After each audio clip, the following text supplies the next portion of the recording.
Hey, this is Chase Sexton. You're listening to the MotoXpod show.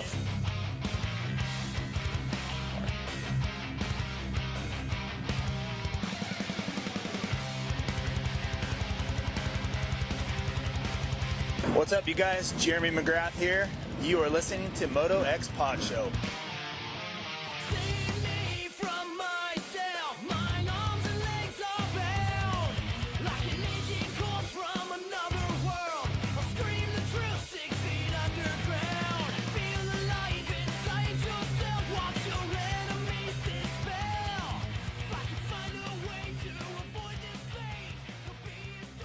Welcome back to the Vital MX MotoXpod show, presented by Racetech and Boyson. We've got a little different setup this week. If you're watching on YouTube, you've probably already noticed.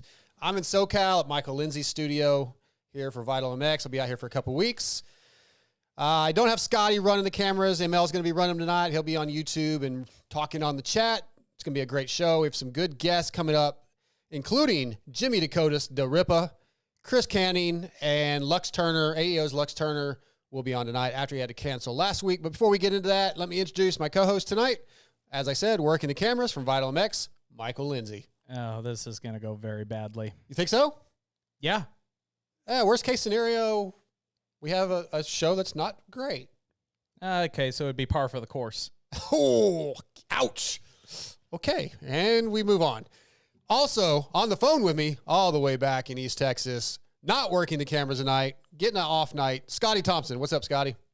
What's up, man? It's holding down Texas for you guys. Yeah. Well, for you, I guess. And it's weird to see the roles reversed. Yeah, how's the weather back there? Hot, humid? Yeah, I went out on the jet ski today, and it was still even hot. The jet ski, why aren't you working? You need to be at work.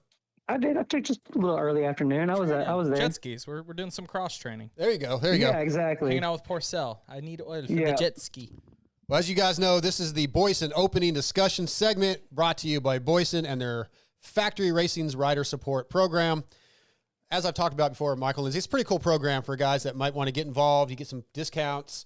You can become a test rider for some of their products. All you got to do is go to boysonracing.com, sign up, and get involved. Like I said, a lot of times when you're a normal everyday guy and you're riding, you go, man, I wish I could get a discount on this or maybe get some free parts. And this is an opportunity to get involved and be a quote-unquote factory rider. No, a great example. Cody Schock basically was that for him. He started at a discount level. They started giving free product. He started testing stuff for him. They started putting him in ads, and they helped him out with some video series stuff to promote him. So he would be my prime example from that. Starting it at the base old discount and getting all the way to getting some real help. How cool is that, Scotty? Yeah, I know. It's always good to see when someone like that gets a chance for just a program like that. Yeah. So check out the Boyson Factory Rider Support Program. Be a Boyson Factory Flyer. Visit boyson.com today to apply. All right, opening segment here. What are we going to talk about, ML? I don't know. It's your show. Yeah, I know. We had a couple topics we were going to touch on that you brought up, but You didn't write any of them down, did you? I got a couple ideas. But let's start real quick. I want to start on just a couple of the hot topics from Southwick. We're not going to talk about the race too much. How long does Hayden Deegan keep the red plate? What's he got? 9 point? I think it's 9, yeah. 9. I think he keeps it through Millville. Okay. So you think he leaves Millville with the red plate? Like no yeah, issues? I mean, Hunter came into the season banged up. It sounds like he's actually the most banged up he's now been. The next round or two could be tough for him. I think if you're in Hunter's position, you do as much as, the ultimate goal, yes, would be to reel him in. If not, just maybe do some damage limitation, get to the 2, almost 3 week break and heal up and then come out in the last 3. So he either just needs to keep that points gap steady or maybe chip away a couple points at it.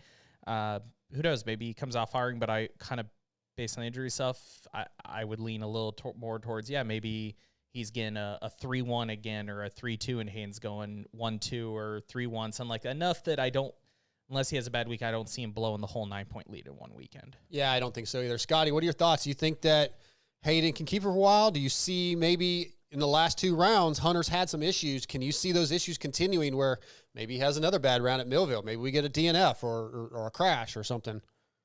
Yeah, I mean, it was so crazy because both of those things were not even close to his fault. The first turn wrecks happened, but I'd be curious to see when the last time someone, especially a points leader, had 2 rounds back to back with a DNF. Like, it's got to be pretty rare. I don't see that happening again. And until the bike gave him problems in the end of Southwick, I felt like he was one of the fastest guys out there. He was moving his way through the pack. He was probably going to get 4th or so. And I feel like that was going to be a good start from him. Speaking of starts, I didn't think that he had very good starts. It was kind of atypical of what he's been doing this season for the most part. So that was kind of interesting to me that he wasn't getting good starts. And that start was so short. I don't remember it being that short. That kind of threw me off. And same starting gate. I just do what? Same starting gate position. Yeah, I don't know why it just seems so much shorter this year. I guess it always is kind of short, but it seemed like it was had like a weird angle to it. I don't know what the deal was, but maybe you were looking at your TV crooked. Yeah, maybe so. I was probably laying in bed, so maybe it was just seeing it sideways. That's what it was. It's exactly. But no, I think that I think it's weird that that to see that if Hunter will do more of those things. So I don't think that happens. I think that he's gonna bounce back, and I do think it's gonna really be telling for what this does for guys like Cooper and Hampshire that are now within inside 20 points. I'm more watching those. I think Hayden's having a great rookie season, but I think that he didn't have a great Southwick. He could have really put a more point lead on it if he had some better results there. But I think that I'd like to see what those 4 guys do moving forward.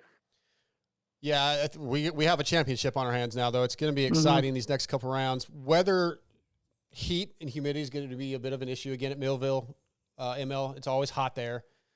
We obviously had a lot of guys get really just spent this last weekend. We saw where conditioning was for these guys. Some of these guys are going to probably still have some lingering effects. Guys like AC said, man, hey, I basically passed out. I'm kind of wondering if the recovery, like we saw these guys here in Cali out at GH, or I did yesterday.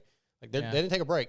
Yeah, I'm sure they still did a little bit every week, but I mean, I screwed up. I got myself some heat stroke at Red Bud, and I feel like terrible this week. I'm glad you brought that up. Oh, my stupidity? Well, yeah, fill us in on Red Bud and what happened to you. The fact that I didn't eat or drink anything like a dumbass for over 24 hours and then was running around filming, and I started puking off to the side of the track and passed out after interviewing a rider, and then was hallucinating that I was fighting a lamp in my hotel room. And great heat exhaustions. All week was rough. I rode this week, and I mentally did not feel that great riding. I've had heat stroke though before, so I guess supposedly it's one of those things that compounds if you do it again. So no bueno, not smart. The reason I brought it up is I was thinking about this. You told me about it last week, and I was like, oh, man, that sucks. And then I started thinking, you made a lot of fun of me for getting overheated when I raced at GNCC and almost passed out. And then you got overheated watching a race. I made fun of you for quitting at GNCC. I gave you props for finishing at GNCC. But you were making fun of me how I was exhausted and wore out. And you were acting like you were dead. That's how I felt. Yeah, I didn't act like I was dead. I kept it to myself and went and puked in a corner, but you were like plowing people over to throw yourself down on a tent and have people pour water on you and be like, I am bound. Yeah, but I raced. You just watched one. Well, one of the reasons that I brought this up with the heat is I asked you earlier about IVs, right? They're not allowed to have IVs. Riders aren't allowed. Yeah. Why isn't that something like what do you think the actual cost is if MX Sports had 80 freaking bags of IVs there ready for them in between races? Everybody gets an IV. I think the problem is just the manpower to administrate them. Because then it's argument, who's getting the parental treatment here? What factory guys are getting hooked up first? You also know there's always the talk of, riders at motorhomes. Wonder what they're doing in those motorhomes between the races. How many of them have IV bags? I do dislike the fact that, you get an IV bag and you're out. But I guess the counter argument is if they do administrate an IV bag right now, that's usually somebody that, like, after the first moto is blacked out. Yeah, I don't care if you give them an IV bag. They probably shouldn't race the second moto if they are blacked out. Like, that's it. They should be done for the day. You should not let them risk, like, the Litchell situation. Like, they're already cooked. You don't let them get more cooked and potentially die. Like, that's such a safety we've seen that happen. That is a safety problem. Yes, I agree. It'd be cool, like on hot race, like, let's just administrate them all. I think it would just be a manpower thing, and then there would be, turnaround time. The argument would be you got another 450 moto start. You have all these Alpine Star medics. Are they over here bagging people, or are they out on the track taking care of the next class that's racing? Well, even there are those private IV nurses. I mean, hell, we had one show up at a local track in Texas a while back. What if they had, 50 private, I don't know what their term is, the IV nurses come out, and if a rider wants to go pay you $100 for an IV, it's no problem. Why not just say, okay, yeah, if you want to get one, get one. Okay, so when you say, somebody's going to have to pay them to be there and stand around. It's the riders, up to the riders. You're not going to have a nurse stand around all day with an IV bag for $100. Somebody is paying them to be there all day. You're paying for it even to stand around. Somebody's paying the bill. Yeah, I guess. I mean, I don't know. Manpower. I just don't want, really, going back, Scotty, to what ML said about safety, I don't want these guys dying or having some major issues. So I feel like an IV bag would be very nice for these guys to have. Somebody's asking in the comment section, yes, you can wear camelbacks at the races, and riders do.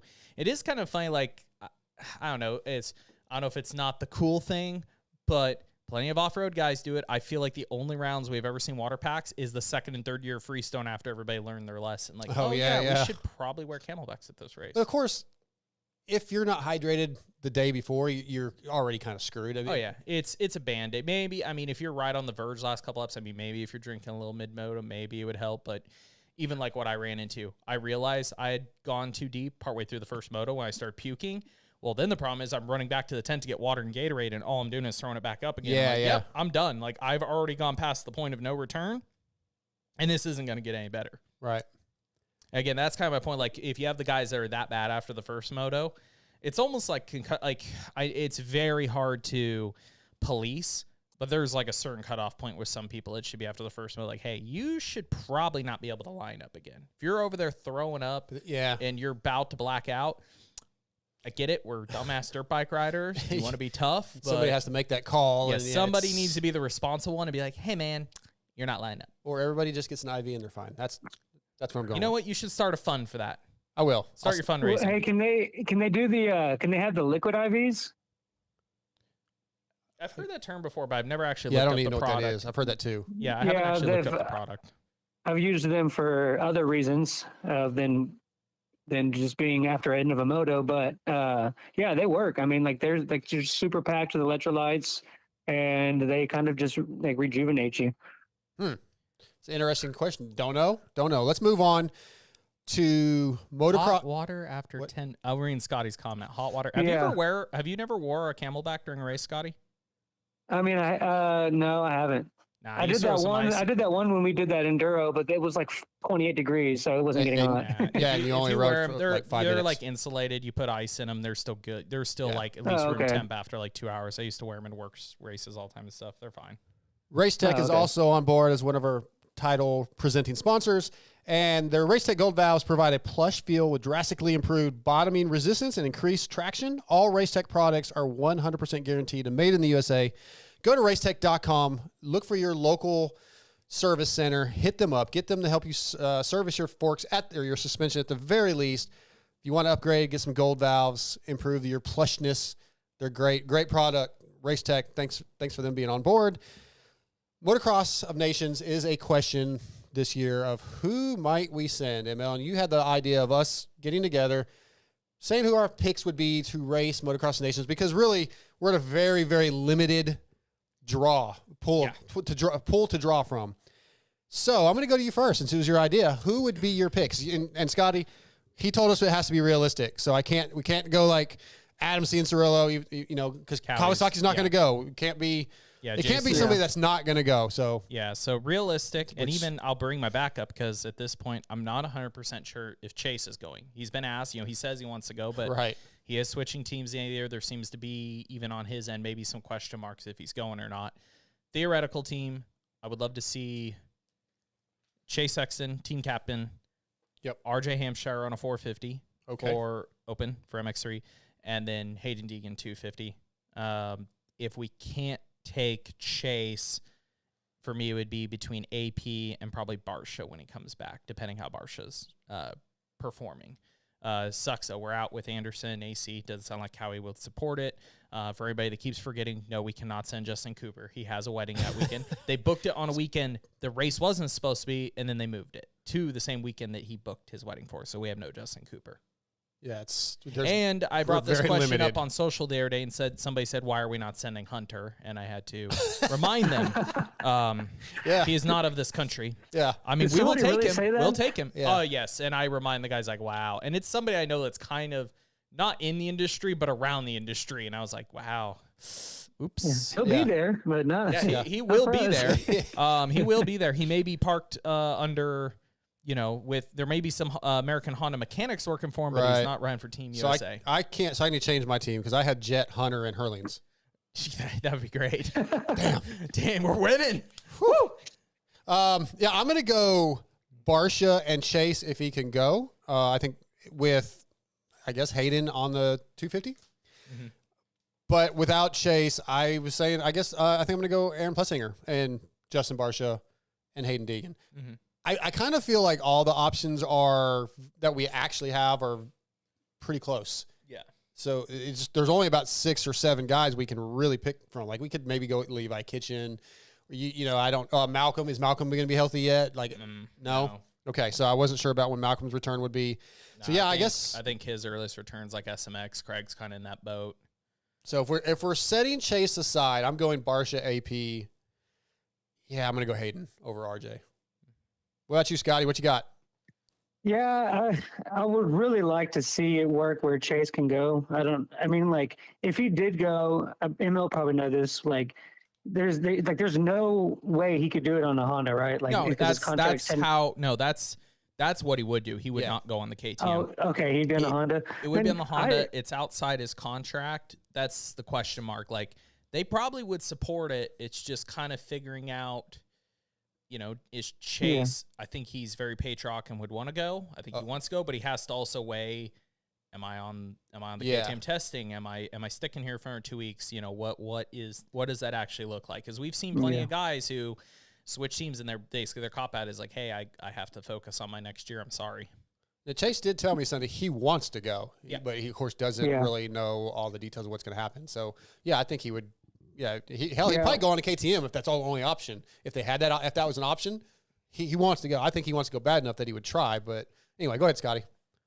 I really want to see him do it. But if we're taking without him, I'm going to go send AP, and then obviously it's looking like Deegan's probably going to be the 250 guy. I think that's going to be I definitely think Star Yamaha and Bobby Reagan would be very interested to see what he does. Like the hype that he would carry over there, just Danger Boy versus the world kind of thing. That would be insane just to see the media and the buzz around it. I don't know how much. But do you think he'd be good?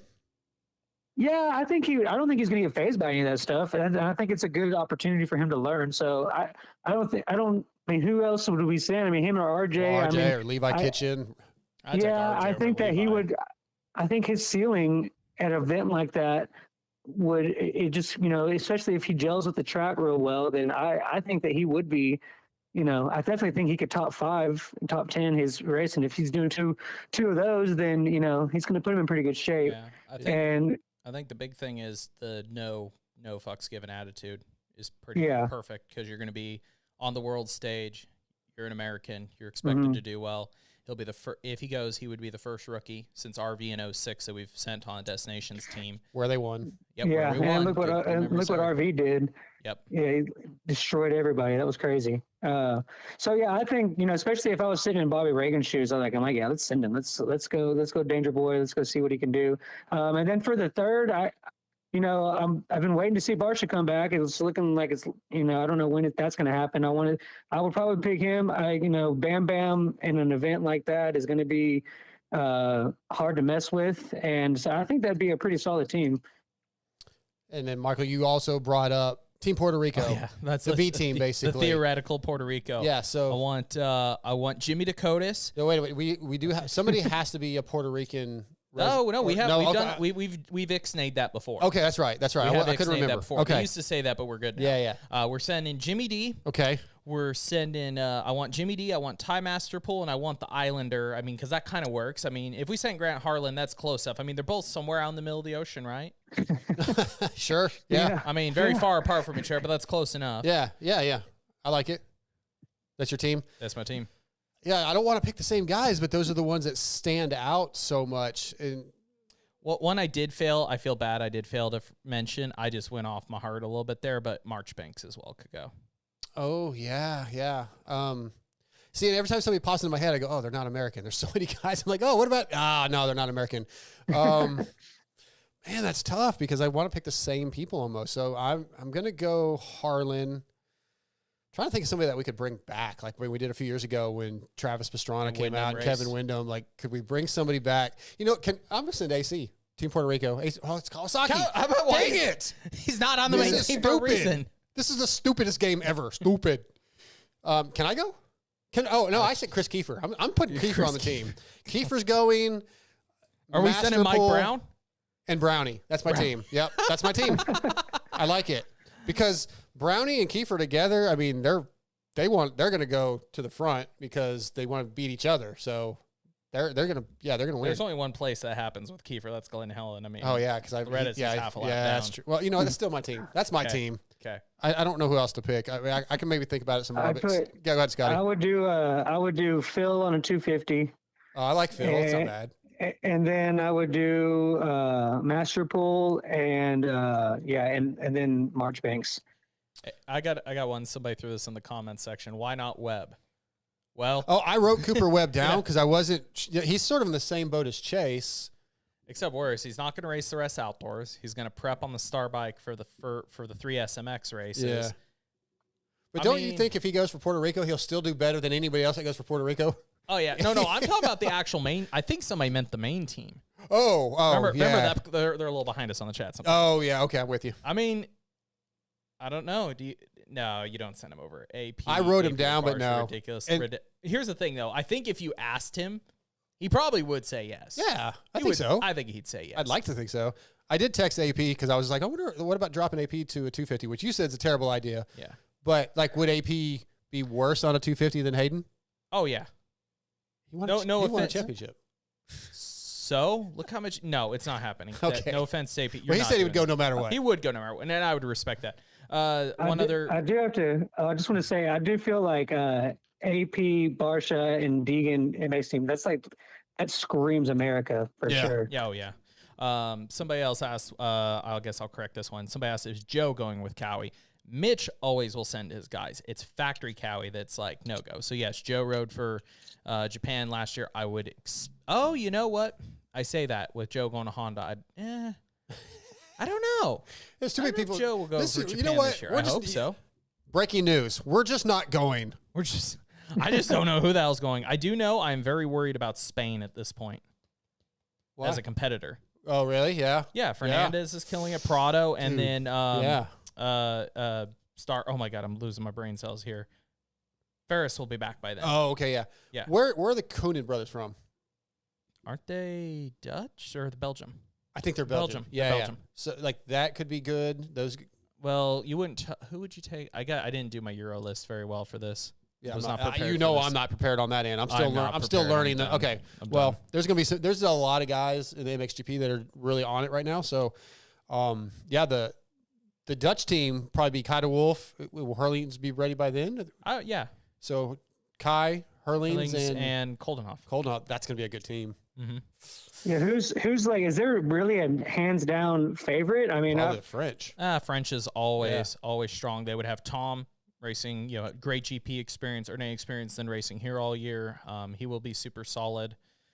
450s for France. I don't know if Renault would be back. I don't know when he's due to be back, and then I don't know if Dylan would go or not. Yeah, this might actually be. But France has also put together some really good B teams over there. We'll have to wait and see, but. We got about 5 minutes before we got to get to Jimmy D. So the other topic that was brought up, we were talking about this earlier. It's almost my 1 year anniversary at Vital. Congratulations, you haven't been fired yet. I have not been fired yet, but we're still in the middle of the day. A few days. Still in the middle of the day, yeah. So, you wanted to ask me some questions, I think, and Did you have anything specific? Man, I can't talk, but specific. A year into it, and still can't talk. You're into it, and we're still struggling. Well, you know what? I'm very tired. It was a long 26 hours with 1 hour sleep, and then I went and rode Glen Helen. And that sounds like a personal problem. It is. Sounds like a bad personal decision. Why don't you go to Glen Helen? Do you hear him? I went and rode. Hey, Scotty, you you go drive 26 hours straight through Scotty, and sleep for an hour. You could go ride too if your bike wasn't blown up. Yeah, that's a good point. He might have blown the truck up. I would have hitchhiked all the way to California to get a 24 KTM. Well, I made the drive. The point is I'm tired. Anyway, 1 year's coming up next Thursday, I think. And yeah, I still thank you for hiring me. Appreciate that. I feel like I've improved a little bit, maybe 1 or 2 degrees, and learning a lot, trying to put out a lot of content. It's always better. What's been the toughest part of it? In the beginning, the toughest part was just learning how to build or Photoshop and build quote unquote an article on the website. Just stuff I didn't have any understanding of. Zero, history with, and learning that and trying to remember all the steps. And like when I was out here for that first couple of weeks or whatever, and you were showing me how to do it, you were like, yeah, click here, do this. I'm like, whoa. So I am proud. I don't see as many notebooks now as I used to see. Oh yeah. Hold on. Up arrow equals. Dude. It down was arrow click this equals. button. Escape means. Yeah, dude. It was all new to me. So that was by far. I was so stressed out that first month.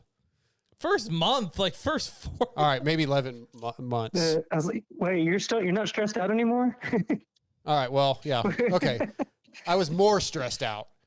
So that was probably the toughest part, though, doing that. Yeah, but yeah, like getting the other races last weekend, that's the best part, obviously. So what's the toughest part now that you've got the technical basics down stuff? What do you feel like is the toughest part of the job, or something you struggle with that you still strive to improve? What I want to improve on is the actual editorial writing. I want to write, not just do Q&A stuff. I want to get better at that stuff and acquire more of the knowledge. I've admitted multiple times that I don't retain the history of the sport very well. Mm-hmm. So sometimes it makes it difficult to write a story where you go, oh, this also happened back 5 years ago, because I don't necessarily remember those details. So trying to refresh myself and doing the research is kind of the more difficult part. It's really more just frustrating on my own, and that my short-term memory and long-term memory just suck. That sucks. One more for you then. Okay. How do you feel I guess the most direct way of saying it would be respect level? Like, how do you feel people view you as a media guy or a journalist now? Do you think, how much do you think that's improved? Yeah. Has it improved as much as you would like? Do you ever take a step back and go, man, I'm not pictured the way I wanted, or man, I've come a long ways? Like, how do you feel about that? I think I've gotten enough messages where people say, wow, you've come a long way, that I do think at least the listeners and the fans, quote unquote, feel that way. What about the haters? Within the end, I don't get a lot of that anymore. Like, I don't see much. That's nice. So yeah, it is so nice. Only Lewis gets the haters. Unfortunately, our boy Lewis, and I don't think he gets as much as he thinks he does. I would say he takes 3 haters and times it by 10. Yeah, he's one of those guys that's all he sees. Half the people are mad at me. No, 3 people are mad he'd at be me. like, nobody likes me. Nobody likes me. No, Lewis, that's not true. Pretty much everybody likes you. But yeah, I think it's quite a bit better. I see the responses where people say, hey, man, you're doing a really good job. I like the content you're putting out. So I think it's quite a bit better. I don't necessarily feel that I've myself leveled up. Mm-hmm. But that's, again, I'm kind of like Lewis, where I focus on the negative of what we talked about, even with my interviews, right? They always start out negative. Okay, nobody is as bad as him at focusing on that. No, I'm not as bad as Lewis at that. But yeah, I think the perception of myself has improved a bit. And even you said a little while ago, how do you feel after your first year as media? I'm like, well, I've technically been media for like 7 years, because I have contributed and wrote articles and done podcasts. But yeah, even you were like, we've only been doing this a year. So yeah, I have ways to go, apparently. Yeah, difference between day job and real job. Right. Like Scotty, you got any questions or comments or ball busting? Lots of ball busting. I wanted to ask you, like, if you could go back and, talk to Darkside, who was digging his last couple of ditches and was like, I'm changing my career. It's taking a big jump, kind of a leap of faith kind of thing. What would you tell that Darkside? Don't be so worried. Don't be so fearful. Jump. It's going to be all right. Yeah. Yeah. Cause that was scary too. At least you jumped, because I remember when I did call you off the recommend. Like, I think I've told this story before. It was me, Steve, and Weejon group text. Yep. And I was bitching about a couple of people I had interviewed, mostly kids. I'm like, I'm over this. These people want so much money to do nothing, and they have no experience. They have no relationship skills, and this is stupid. And we were all joking about our first jobs. Like, they start way earlier than me, so they had it even worse. But we were all joking about what we did for our opportunities. And Weejon out there like, oh, give him a chance. I called you. And, I mean, don't get me wrong, you were excited, but you were also like, I don't know, man. I was nervous because I had a job that I knew first of all, I knew I had my job. I wasn't going to like lose it because I really sucked at it. I had retirement. I had 13 years in on it, so I was comfortable. And I've always been a guy that's like, it's scary to make that leap to the unknown. So yeah, I was nervous, and I didn't know if I'd be able to do it. I knew I could do interviews decently, but I knew that's not all I was going to be doing. So I was a little scared. It was scary. I didn't want to lose my retirement, and just that it's a scary thing to make that jump for a lot of people. And it was definitely, I was excited. And I've told you before, I kept thinking this might be a joke. These guys, let's just see if we can get him to quit his job. Like these guys fuck with me enough. So we ever bound a group text? Do you think we could make Darkside really think we'd hire him? Let's try. Do you really think that? It definitely crossed my mind. I mean, even when I was out here in California, after I'd quit my job and I'd come out here, I kept waiting for Michael to go, yeah, okay, we're joking. That's so messed up. I mean, so you saw the group text earlier. We're waiting until year 2 to pull. No, I didn't see that. No, you didn't accidentally add me into that. Scotty, quickly before we let you go, what did you have? Anything else? I just wanted to say it's been cool to see your journey from when I started with you to where you have your full-time media guy now, and it's been cool to kind of ride your coattails a little bit, and I've definitely seen your professionalism and stuff grow as you've had this journey with Vital. So it's been cool to see, man. I'm glad to be a part of it, and again, looking forward to what we can do next. Awesome, Scotty, man. Hey, appreciate you jumping on tonight. I'll holler at you after the show, and I'll be back in Texas in 2 weeks. Yeah. All right, man. Good, man. Well, hey, y'all have a good one. Tell the Ripper that was awesome to see him do his thing. I'll tell him. All right, man. Y'all have a good one. See you, Scotty. Yes, sir. Scotty Thompson calling in from East Texas. Yeah, we're about to get Jimmy D on ML, but it was pretty rad watching Jimmy D come back finally. I know you were excited that he was coming back. What did you expect out of him? Kind of about that. I felt bad because there was a couple people for I felt like I was being a downer because somebody's like, oh, win or top 5. I'm like, he's historically barely been around top 15 guy. I think if he runs 10th to 15th, or if he runs inside the top 10 and gets close to some top 10s and some motos, I think that's badass. I mean, 5 years away, fighting Lyme disease, finally conquering it, being able to come back in front of the hometown crowd. I mean, I guess we'll get to ask him, but I can't imagine that he could have wished it could have gone much better. Yeah, you could almost make like a Rudy type movie out of the story of I'm sure mentally we interviewed him right post race, like he was probably in a low. He was probably down. Like, man, I can't get back. I can't get healthy. I don't think it normally takes 5-6 years to recover from Lyme disease. And he said, hey, it kind of ruined my career. And to come back in the home crowd, go out, be fastest qualifier, have the crowd go crazy. Hell of a story. You could definitely make a movie at that. But yeah, we may or may not have the Ripper on the line. So he's going to be brought to you tonight by Guts Racing. Andy Gregg and the Guts Racing crew have been providing the best seats and foam in the industry for years. For 2023, they have added Kawasaki to their complete seat lineup, as well as the color teal to the gripper material options available. And also new for 2023 are options for your e-bikes. They have complete seats for the Telluride and Super 73 and covers for the Segway and Sur-Ron. Check them out at gutsracing.com. Get you a gripper seat. They will improve your riding. Tonight, Guts Racing brings us the one and only, the Ripper, Jimmy D. What's up, dude? How's it going? It's going good, man. Glad to have you on. Again, I'm sure you heard us. Such a cool story. We've talked about it a couple times. It's been a few days. How has it settled in? Yeah, it's been fine. I don't know. It's been the same as normal. Okay. Just doing the same old stuff, so it's been good. Yeah, it probably would have been different if you had went out and podiumed or something, but it's still, man. Yeah, that would be a little different. Yeah, but it was so cool. I know, like I said, we've talked, but maybe not everybody heard the interview, the post-race stuff. Just hearing the crowd go crazy and your wife, Jamie, screaming for you. It was pretty emotional just watching what you went through throughout the whole day.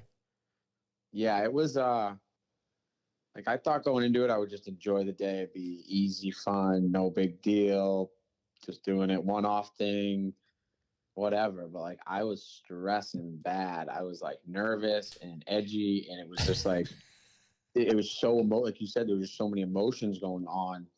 And then I think qualifying P1 made it even worse. And then just going to the gate and I'm like, all right, I'm just trying to enjoy the moment as much as I can. Like, I'm not going to do this every year. So in my head, I'm just like, try to calm myself. I'm like, just enjoy it, enjoy the staging, enjoy the gate, sit on the gate, enjoy it. Like, and then just do the race. That's really all you can do.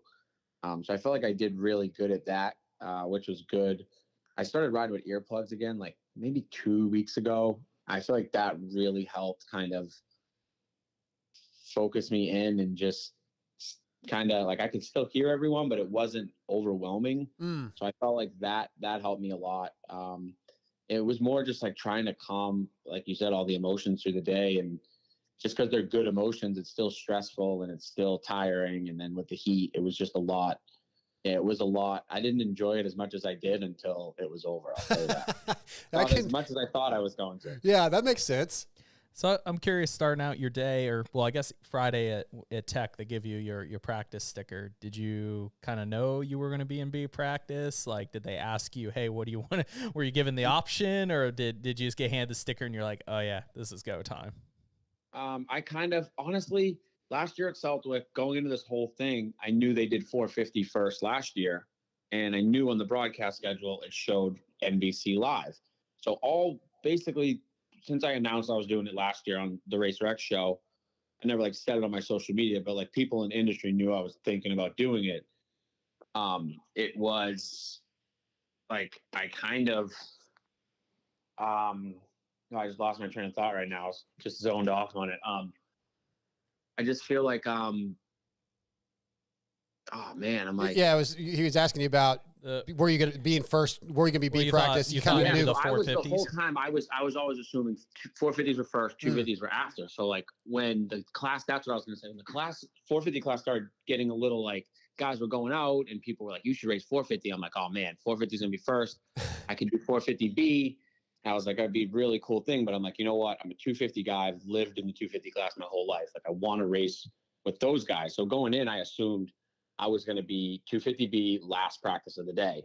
And that was just what I assumed. And then Tuesday before, I had talked to Davey Coombs about getting my pit area set up and seeing where I would park. And he's like, yeah, 250's first. And I'm like, wait, what? What'd you say? He's like, yeah, 250's first. I'm like, I'm going to be in B, right? He's like, you have to be. You don't have any points. You haven't raced in 5 years. Like, if we put you in A, people are going to complain. I'm like, yeah. I'm like, no. Well, I'm like, well. In your head, you're thinking, no, I think people are going to be mad that I'm in B. Yeah. So, and to be honest, I was more pumped on my Moto 1 than even the P1 because I felt like I rode really good in that and I finished strong. So I was like, that was like my personal goal was to finish the Moto strong. And that was what I did in the first one. So I was kind of like, all right, that was really good. Yeah, 12-17 for 15th overall. Really a great finish. And, yeah, you seem strong the whole day. So, but, I mean, you're used to those conditions. The heat didn't bother you. And, of course, you spent many, many laps at Southwick. So, yeah, not a big deal there. But once you got that P1, that didn't add any kind of pressure to you, right? That didn't change anything for you? No. I knew I kind of in the second practice, I didn't feel like I put a great one in, but I was 214 and I was like 13th overall. So I'm like, that's where I expected to be. Like I knew I could. I think if I was an A group, I still could have qualified like 6 through 12. Mm-hmm. Like I feel like I had the speed when the track wasn't super rough. As it got rougher, I felt like I lost that lead speed. And even into the second moto, I was still strong in the moto, but I didn't feel like I could go as fast as those guys. It was harder for me to go as fast as those guys when the track was rough. I mean, I'm assuming just being away so long, everything's just harder when the moto's like that. But yeah, so it was a great day for me. I surprised myself for how nervous I was and everything going on. I was like, I kind of did better than I thought. So it was good. I mean, still to qualify 5 seconds faster than the next closest pretty guy awesome. qualify. I mean, everybody knows they need to send it second lap, and a couple of the guys in your session did.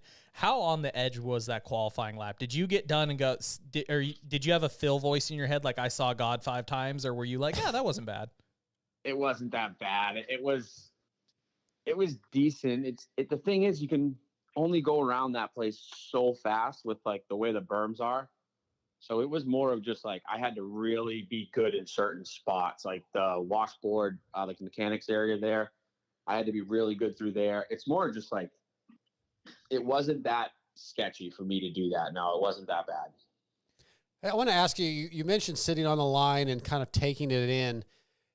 When you're taking it in, did it feel different? Were you really going, hey, I've got to remember this moment. I've got to enjoy it more than when I was a full-time racer? Did it feel very different in that aspect?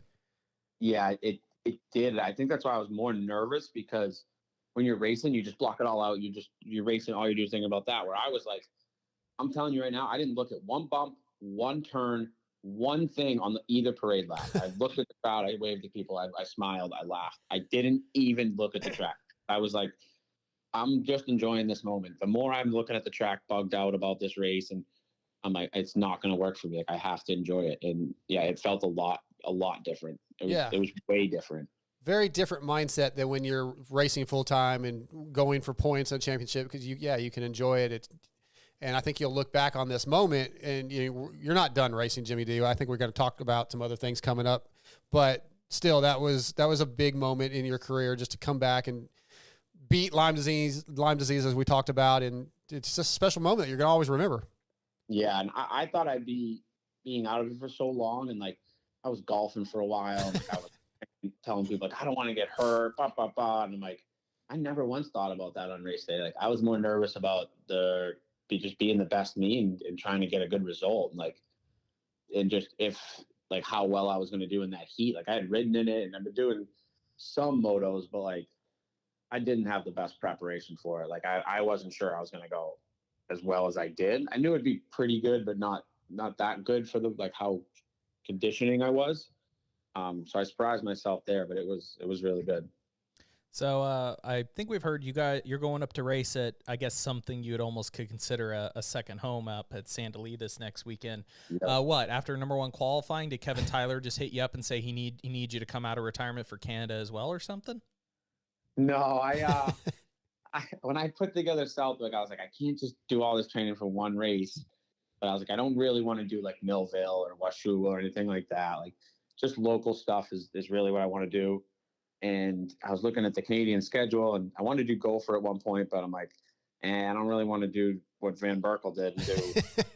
That was crazy. That was gnarly. So, how can I do this? I'm like, Santa Lee. I'm like, I used to ride for Kev. Kev basically married me and Jamie. So it was like, it was like, I'm going to Kev's track. I'm going to go do a Canadian National. It's at Kev's track. So I basically put it on the schedule as this weekend. Like I've known about it for like probably 3 months that I'm definitely going to do it, but I hadn't announced it yet because with what I do and work and stuff, like plans can change. So I tried to announce this whole schedule early in the year. Jamie was like, no way. Like things change. Like we're not putting this all out there yet until we get there. So we've just been kind of going week by week. But yeah, I do plan on doing this weekend and then a couple local races, like the main event up here at MX207, and then maybe one other race. And then that's it. I'm back. I'm done again. Are we golfing? There's no. Are we doing this all on our own bike? Are we doing Kev's on one of his bikes? Are we pulling a 2-stroke out for the main event? Are we going full throwback here? Or what are we doing? No, I want to do 2-stroke in Canada, but it's not ready yet. It's still down in Florida, getting done by TLR. So that's not going to happen. So I'm doing the 250 class on Trail Jesters KTM 250F, same bike I raced Southwick on. You did hint in the post-race interview about doing a 2-stroke race coming up, possibly. What do you love about 2-strokes, and when will we get a confirmation on that? I don't know yet. I'm trying to figure that out. I got to get my bike. I got to ride it, make sure everything's good, and then I'll let you guys know. But I love the 2-stroke, and it's going to make it fun for me. I feel like if I did another national that wasn't Southwick on a 250F, I'd be like, all right, kid, this is your job again. What are you doing? Right.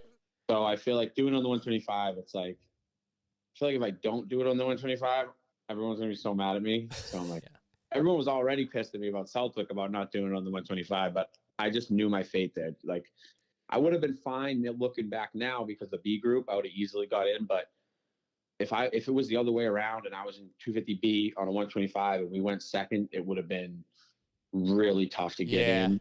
The motos I think would have been fine, but it would have been super hard to get in. So I'm like, I don't want to do that. I ain't going back for Southwick to not qualify. Like, that's not happening. No, I think you made the right choice. It was cool seeing you up there and seeing the crowd go nuts. So, yeah, you did the right choice. I want to shift gears. And, again, a lot of this we've talked about, but for those that have missed it, Lyme disease, I think it was 2017 we talked about when you first started having the symptoms and really dealing with it through 2019 when you were still trying to race pro. The mental side of that, as we talked about, like, were there moments where you were just angry and like, why me? And what was the roller coaster, emotional roller coaster like during those first few years trying to figure it out? It's, to be honest, it's never I don't think we ever, like me or Jamie ever were like, why us? Why me?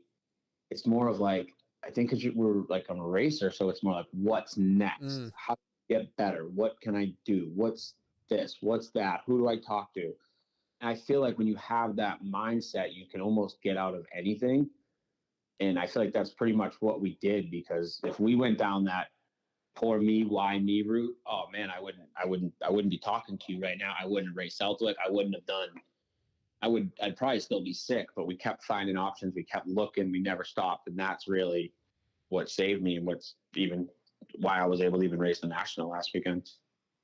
I'm curious where kind of that whole situation put your life. I'm sure most people probably hear it and go, man, there's got to be some regret of basically having your career cut short and other things. But I'd heard some pre-race interviews, I think, including one you did where with Darkside, you seem very content with where you're at in life, with job, with life, actually, you know, stepping away from racing. I get it. For all of us that have never been at quite the level, everybody just thinks like, I would just want to be a racer. Like, why would I want to do anything else with my life if there was an opportunity? But I don't know, at the end of the day, like, sort of sounds like it might have opened another chapter or door from you. Again, I think you sound like you're pretty content with where life is at and happy with it.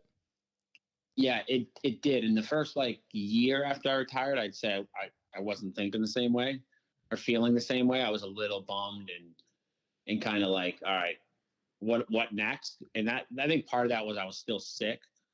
I will say when I stopped racing, I got a good like 3 months. Me and Jamie, I just went on the golf course every day. I played golf pretty much every day. Like, I was sick. I was really sick, but I got a good little 3-month retirement where I didn't have to do anything. And then, I just started doing touch-up paint with my wife. And once I got bored golfing, I was like, what next? We started doing that, and then we ended up moving home back to New Hampshire. Well, Massachusetts. Now we live in New Hampshire now, but I'm from Mass, so we got to kind of like spend time with my family and you know, relink with a lot of my friends from up here that I hadn't been home in like 10 years. You know, I'd pop in for the Southwick National, see everyone for dinner, and we're gone again. You know, so that part, to experience that part of life, I was like, man, I can't believe I pushed as hard as I did the last 3 years while I was a race. Like, I should have just retired. And like, we went and had dinner with Swanee on Friday night, Gareth Swanepoel, and he was my trainer. And like, when I was really sick, he was like, quit. Like, I remember being so offended by that. Like, I wanted to strangle that man. Like, I was so offended because it's your life. But like, at the time, he's like, you're trying to do something. Your body's not letting you. You might have the ability, but you can't last. You're sick. He's like, he's telling you the right thing, but you don't want to hear it. And now looking back, I'm like, wow, it's crazy. So like, you were telling me the right thing. And it's just like, to leave the sport now, I see how hard it is. I see, and then this year I did the Star thing. So like, I see Thrasher getting hurt. I see Styles getting hurt on Star, and like what they're going through and like the ups and downs. And I'm like, man, I really don't miss this. Like, there's some highs and it's incredible feelings, but it's really hard. And like, we were able to, you know, have a good business out of racing now. And I'm like, you know what? I would never want that ever. I don't think they offer me any amount of money to go say, hey, you got to do 17 rounds of Supercross and 3 playoffs. I'm like, I don't know, man. I'm good with that. Like, it's a lot. You have to be committed. And I'm 31, so I'm just not there. Yeah, you seem very content this weekend talking about that. Like, nope, this is just the one. It's a one-off race. There wasn't any, I'm rethinking things. You know, you probably realized, like, hell, most of those guys had to go back out and ride Tuesday and train again in the heat. Yeah. F I that. was trying to work at the dealership in the heat. Yeah. I mean, I've worked pretty hard for this race. So it's like me and Jamie have been joking. I'm like, man, I should have done World Supercross at this point. At least I'd be making money doing this again. Right now, I'm just racing Southwick and training all this time to get ready for it. But it was just to do a personal goal, and I did that. And it was more, do you know how many people have messaged me since this weekend and been like, what did you do? Whatever you did, I've never seen you do a national like that in that heat. You're clearly not dying from Lyme anymore. Like, what was it? And like, I've had so many people reach out to me, and right there, I'm like, all right, that was worth it. If one of those 5 people gets helped by the treatment I used, then like that, all that training, all that suffering was worth it, because that performance and finishing that moto as strong as I did, pretty much the same level I did when I was an athlete before I was sick. Right. Kind of like, okay, you know, the treatment did work. He is healthy, because it's easy in this sport. When you get out of it, you get away from that stress level. A lot of people that are sick are not that sick anymore because you're not under that stress. So it's like, it really is hard to tell if, hey, am I better? And then when you test your body, like I have been for the last year, I kind of knew what was going to happen. I knew I'd be good. I just didn't know I was going to be able to go both motos like that, which was good. Can we actually touch on that a little bit? Like when you're diagnosed with Lyme disease, like what is the general treatment that like most people get recommended? Like what was it, the path you went down at first, and what ultimately worked? The first thing they do is give you antibiotics, and that's fine if you got bit by a tick within like 3 weeks, 2 weeks maybe. But if you go undiagnosed for longer than a month or two, I mean, the antibiotics are, you're not doing anything really. The Lyme is in your body, it's in your joints, it's in whatever it can get to. So the antibiotics were what I did for a while, but it wasn't getting rid of it. I knew I was like, I'm only managing symptoms. So that's mostly what people do, is either antibiotics or, I mean, that's the only thing modern medicine tells you to do for Lyme disease is take antibiotics. And it usually works, doesn't it? More often than not. If you catch it early, Yeah. Yeah, you got to catch it early. If you have a bullseye rash for longer than a month and you take antibiotics, you might get symptom relief for a little bit, but it's going to come back. Like how far were you down? Like when you go back and look at, like, did you just not know that you've been bit by one, or did you just not know what to do about it? Or I think I was really long misdiagnosed. Like I had it since a kid, just growing up, living life, I feel like. And then the more you train, the more you ride, the older you get, the weaker immune system gets, the more it can come out and the more it can kind of show its face. So I don't have an exact, I was never like, man, I got bit by this tick. A month later, I was smoked. Like it was never like that. It was more of like, I got sick, couldn't get better, got better a little bit, got sick, couldn't get better, got 10% better, got 20% worse. Like it was just always just chasing my tail, I felt like, until I got diagnosed. Yeah, the immune system just it was breaking down, couldn't keep up. Know what to do. It's doing dirt biking every day. Yeah. Your body's like, what are you doing? You need to stop. so ultimately, what ended up curing you of it? Is it something that is like not normally recommended? Is it something that's considered by like most mainstream doctors taboo? Just something that there's not great information on? Like what ended up guiding you towards, finally figuring this out? It's actually, it's a little bit of mix of both, but it's kind of a little bit of the modern medicine, but they're going away from the book, they're kind of doing it on their own. So basically how it started is they use an mRNA shot. Basically they use it to turn off hepatitis C. They can use it now they use it for cancer. They do it for Lyme, but they basically take your blood, they find the sequence of the DNA that they want to kill, which is Lyme or cancer, or however they want to do it. And they put a bad piece of strand in the sequence of the DNA so that when it goes to replicate it can't.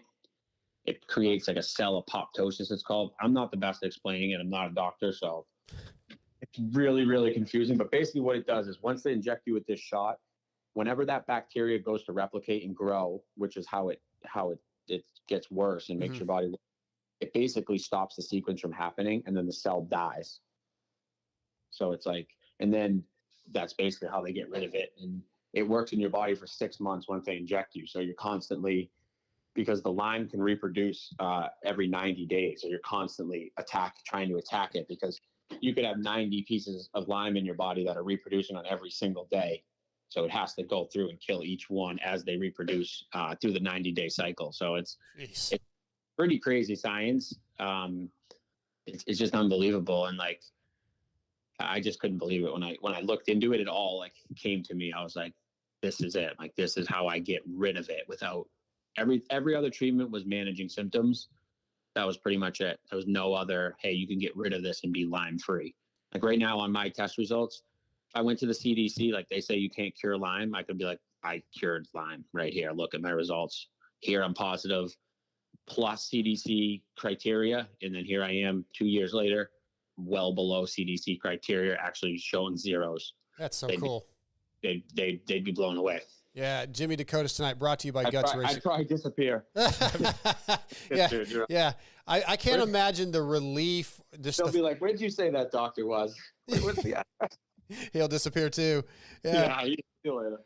I just can't imagine the relief and the feeling overwhelming feeling you had once you started feeling better and like, oh my God, it's working.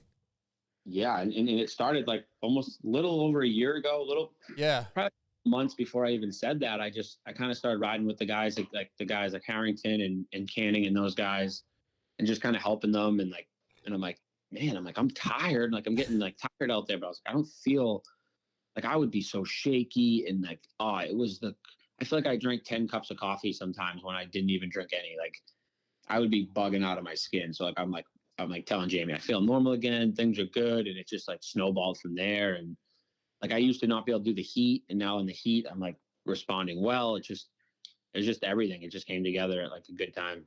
That's awesome. One curious one for people that don't know. So trail jesters, we see them a lot in off-road. They do a KTM sort of junior program, sort of with like XC3, XC2. They bring kids up. I'm just taking a shot in the dark here. I'm guessing they're based out of the New England area. They've been supporting you. You've been doing J-Day off-road and stuff.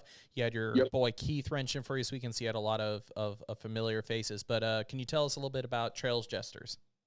Yeah, so Ross, he started just with a small team. He's from New York, and he really started sponsoring me, Josh Toth, and Ben Kelly in 2015. Maybe those guys even before me in 2015. And he basically just started a small little team of people that he enjoyed being around and people that he felt had potential but didn't have the means to do it, or the guidance, or the support. And Ross just kind of started with us three as like the main guys. And then by the time, I think it was 2018, they both were on factory KTM and I was on Geico at the time. And it would I think Ross was just like, wow, I can really start bringing these kids from New England, because dudes from New England, you can be going fast at the practice track every day. Nobody sees you. Nobody cares. There's nobody out here. It's not like California where you're like, oh, look at this guy. He's flying. Like, let's get him on Mitch's team. Or like, let's just talk out there in California. Oh, this guy's doing this. This guy's doing that. Oh, you want free you can get free that. Like in New England, it's not the same. Like until I went out to California and like expanded, you don't get the same support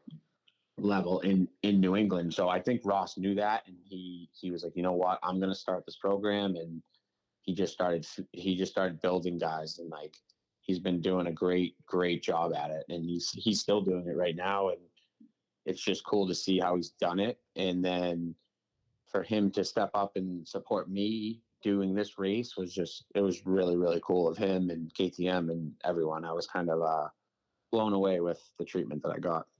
I mean, yeah, getting out here and riding a Glen Helen, our boy Darkside over here was attempting that, trying to open some eyes. I don't know if it really worked, but he tried yesterday. It opened some eyes yesterday. Like, wow, he's really, really bad. If no one's watching you, man, you're not in the spotlight, it's tough to get recognition. Oh, they were watching yesterday probably, and they were like, why is this guy even on this track? Yeah. Yeah, I was just in the way. Actually, that'll be fun. Jimmy, what was your first, because I always laugh from people, whether I meet people from around the world or even the East Coast, and tell me, born, raised SoCal, and I mention tracks around, so they're like, oh, you must ride Glen Helen every Thursday. I'm like, fuck that. Like, no, that's not fun.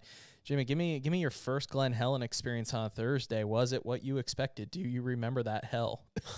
I actually didn't mind it that bad. Dude, Glen Helen's like a New England track, right? It has Really? that loose, besides a massive, huge 3,000-foot cliff.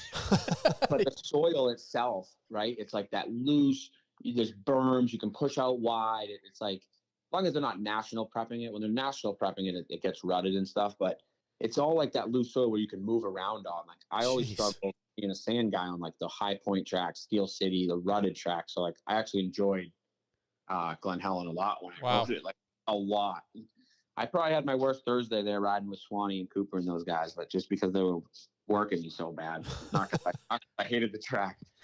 Yeah, I totally disagree. Like I couldn't move around at all because the bike was moving around, but not because I wanted it to, just because it wouldn't go where I wanted to. I had no traction. Was it rough? Oh well, if it's a boneyard, I don't like that. Yeah, that's what when I think of GH at Thursday. I mean, Yeah. especially I give him props sometimes during the winter. I'll go there occasionally and be like, man, this is pretty decent. But we're into the summer months. We're into there is not a rut in a single corner. It is just an ice skating rink, just chatter everywhere. Yeah. Does it get worse when the Nationals go east?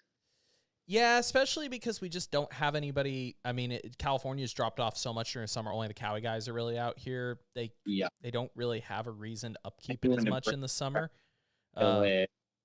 Yeah, they don't take care of it the same. It's been decent in the winter. I joke a lot of people there. You always hear Kiefer talk about like 4:30 at GH. Honestly, sometimes the best it is after 3 o'clock because about 2 they will soak the track for like an hour, and it actually comes around. It's kind of trippy. It's actually better way late in the day than it ever is in the morning. And all the pros get off the track, so then the guys like me aren't just in the way. That's the other thing for me that was so bad is I'm really not that good anyway, and then I'm riding a track that I'm not good at, and then you have the best in the world blowing by you, and you're just like, fuck. Oh, we're at Palo one time. Jamie was riding. She's like, I'm going to go on pro track. I'm like, that's fine, but I'm like, just be careful. She's like, half a lap later, Gutier Paul and scrubs by her, almost kills her. She's like, I'm done. I'm not going on that. I'm good. That's exactly. Bizarre though how they don't separate practice. Yeah.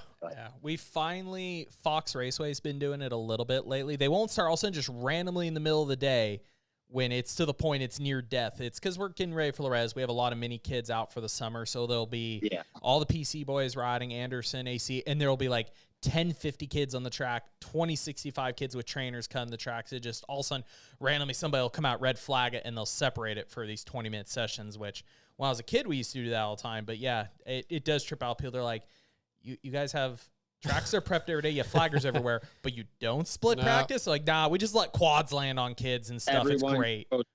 Yeah, see, that's the difference. In New England, we get like, if I'm on the track and I'm like the pro and at the tracks, there's 2 pros. Me and James are out there riding Harrington. Like, if there's 160 on the track, they're like, nope, separating practices. No, you can't have guys out there with them, like not happening. Like that's everywhere in New England. Like, and then the other thing here is we don't ride till like 1. Tracks don't open till like 1. Oh wow. Our prime time is like 5 to 7:30. Full on after work warriors. Yeah. Why? That's why. That's the hours because everyone's working. So I got one more for you. I'll leave it to Jamie here. Are you going to be a yearly? Are we going to see like Junkyard Dog? Is this going to be a once a year thing, or is this really one and done? That's it. No. I work like. Here's the thing: I could do no prep, qualify, and get completely smoked, but that sucks. Like I'd rather. I'm only going to do it if I'm somewhat prepped, and like I don't want to put that prep in again.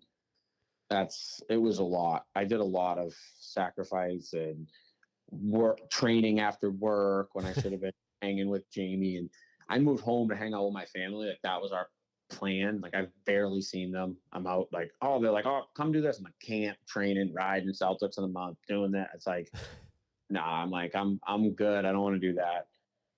Maybe when I'm 40 and like 9 years and I'm like, if I can still get in, I would try and do something. But other than that, so right. we mark it on the calendar. Mark on the calendar. We did do like 55 to beat Dowdy just to qualify. So it's like. I know. What we were looking back. What was it? 09 when he podiumed? He was what, 40? Was he 43 when he podiumed or something nuts like 44. that? 44. Oh my God.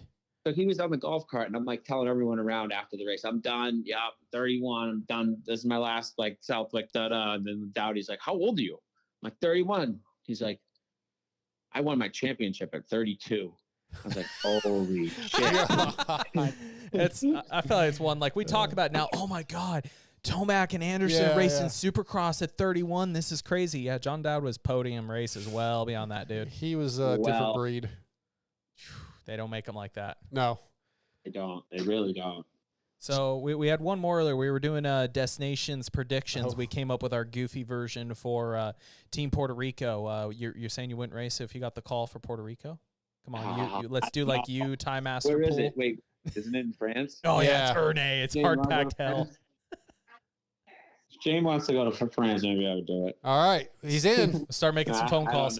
And that's I don't know. Jimmy D, Masterpool, and Grant Harlan. Let's do it. Is it a sand track? No, it's hard-packed as hell. It's Ernay. Wait, is it Ernie? Oh, yeah. I've done that race. Oh my God, I have nightmares of that place. I did MXGP there, dude. Oh, I got so smoked. Yeah.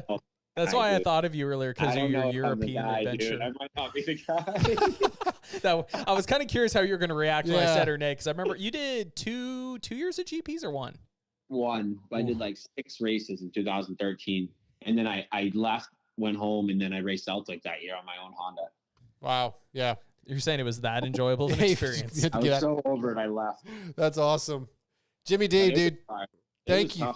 Europe is brutal, I'll tell you that. Those dudes know what they're doing over there. Yeah, especially now, man. It's unreal. But, hey, man, thank you again for your time. It's been great talking to you. You too, guys. Have a good night. All right, you too. See it. Bye. Jimmy Decotis, brought to you by Guts Racing tonight. He's a good interview. That was fun. I felt so bad I kept asking what he said. I was really stoked we were able to get him on this week. I mean, other than the story of what he did, but just Jimmy's a good dude, and there was a lot of fun things to get to catch up with him on. I'm going to try to get Candy on the phone here in just a second. He did not respond to my text. That worries me a little bit. But let's talk about Millville coming up this week. What are your thoughts on Millville? What do you see happening? Do you think there'll be any surprises? Are we right back? Like, obviously, Chase and Jet's a big story. Chase should be a little bit better, but I don't know that he's going to be ready to win just yet. But overall, what do you expect out of Millville? I think 450s we get Chase a little bit closer. I think like a lot of people I've got kind of like Washougal on the brain. Yeah. For the weekend that we maybe get to see Chase stop the perfect streak. Other than that, I feel like 450s has really fallen into a pecking order. You know, with Jet winning, really Chase see anything second, changing? Dylan third, maybe a little. If Chase doesn't get a good start, maybe him and Dylan swap some motos a little bit. I kind of feel like everybody else, you know, your AC, your Andersons, Marchbanks, all those guys have kind of settled in and tied to where they're going to finish. I don't think there's surprises even if they move up and down a little bit. It's going to be 250s. It's going to be, you know, at what state is Hunter in? Is Hunter managing? Is he rebounding? Are Hampshire and Cooper able to capitalize on the sort of gift they've been given to get back into this thing?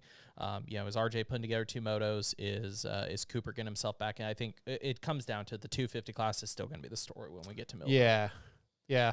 I don't think a lot's going to change either. Like, I'd like to say, you know, AC is going to step up, but probably after the weekend he's going to be recovering, and AP is a little banged up. So I think you're right. I think we got a couple weeks before maybe anybody improves a whole lot.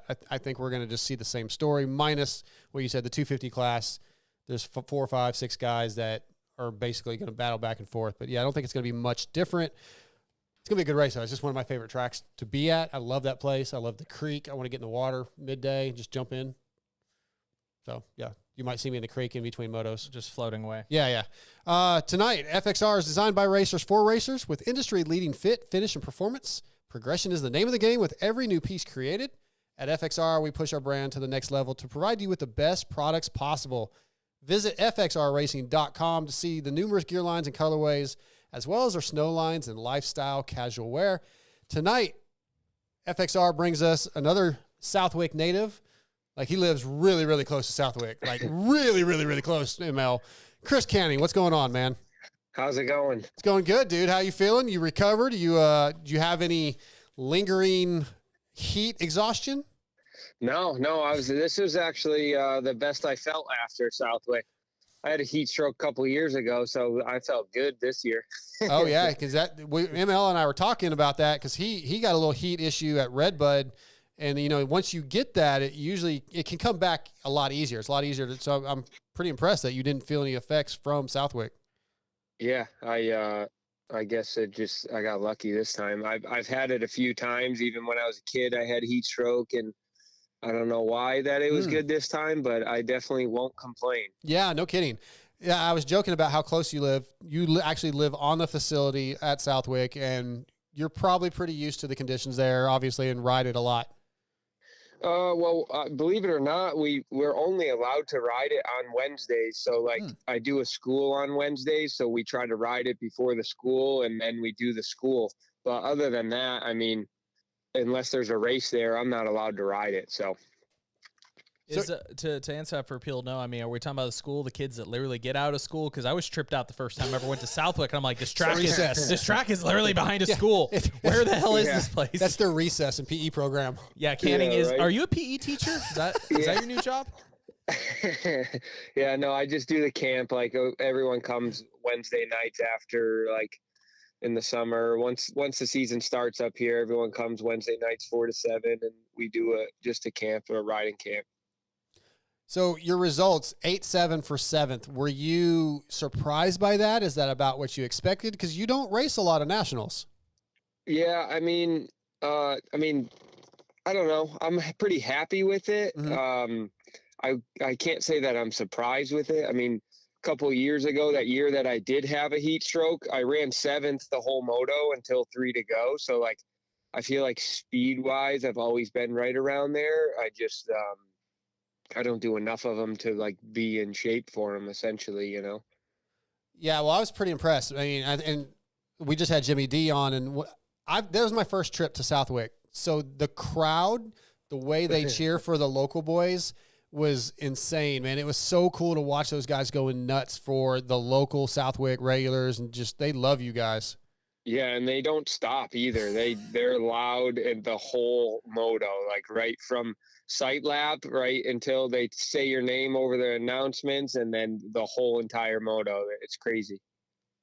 What was it like this year running? I like say you've ran 7th before, but some of the guys around you, I mean, when you only race that often, a hometown race, you just have all the confidence in the world. It doesn't really phase you. But when you're up there with AC and Anderson, do you feel right at home? You're just like, yeah, this is what I do here. Like, no problem. Yeah, I was pretty comfortable. I mean, you know, like I feel like I can go that speed at any track, honestly. I know it's like Southwick is known for its locals and stuff, but even last year, like I finished 11th at Redbud last year too.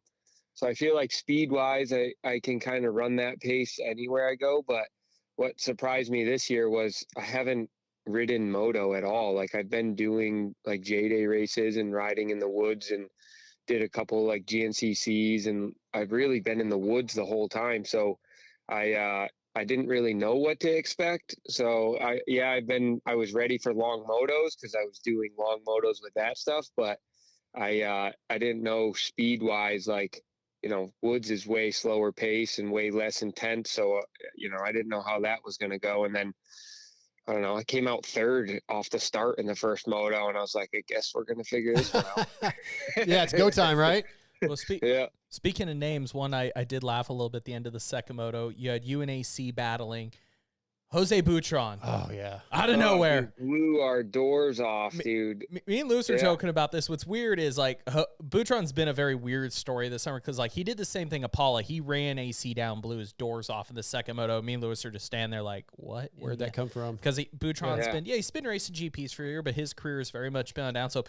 He's also not actually known as a sand guy. I was very weirded out because he's also, I believe you were both on gases. When the TV screen popped up, I'm like, oh, dude, Canning is running AC down. I'm like, wait, no, Canning's there, but where did Butron come from?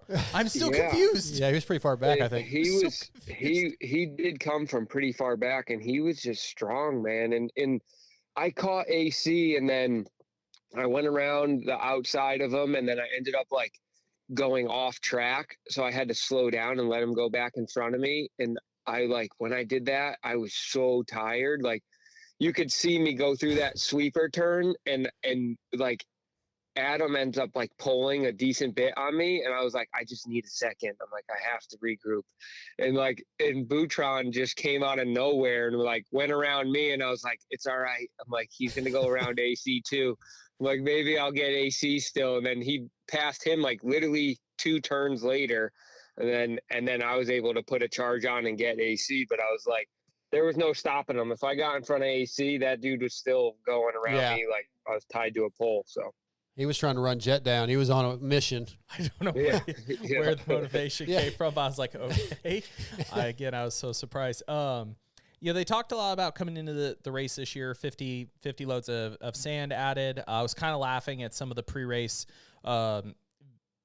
features they did. They did one with Keith, but they also did one with, they were talking to John a little bit, and Keith was talking about how he thinks John's a little vindictive and just likes to make holes and terrible things for people to deal with on the track. What is Southwick like this year compared to years past? What differences did you notice? And yes, is John Dowd vindictive? He did add some whoops that were pretty gnarly, the spots that he did them in, but it worked in good. Like, I don't know, some spots years past have definitely gotten rougher, but the holes were deep this year, man. Like, I feel like there wasn't that many bumps, but the bumps that were there were like 6 feet tall, so it was definitely a different vibe. I felt like I, for some reason, had a bunch of lines that I didn't like hit any of the bumps, and I feel like that's why I was able to kind of stay the same pace. Like, there was weird spots on the track that normally would be rough that no one hit at all. So it was fun for me because I was looking for those, like with my tongue hanging out.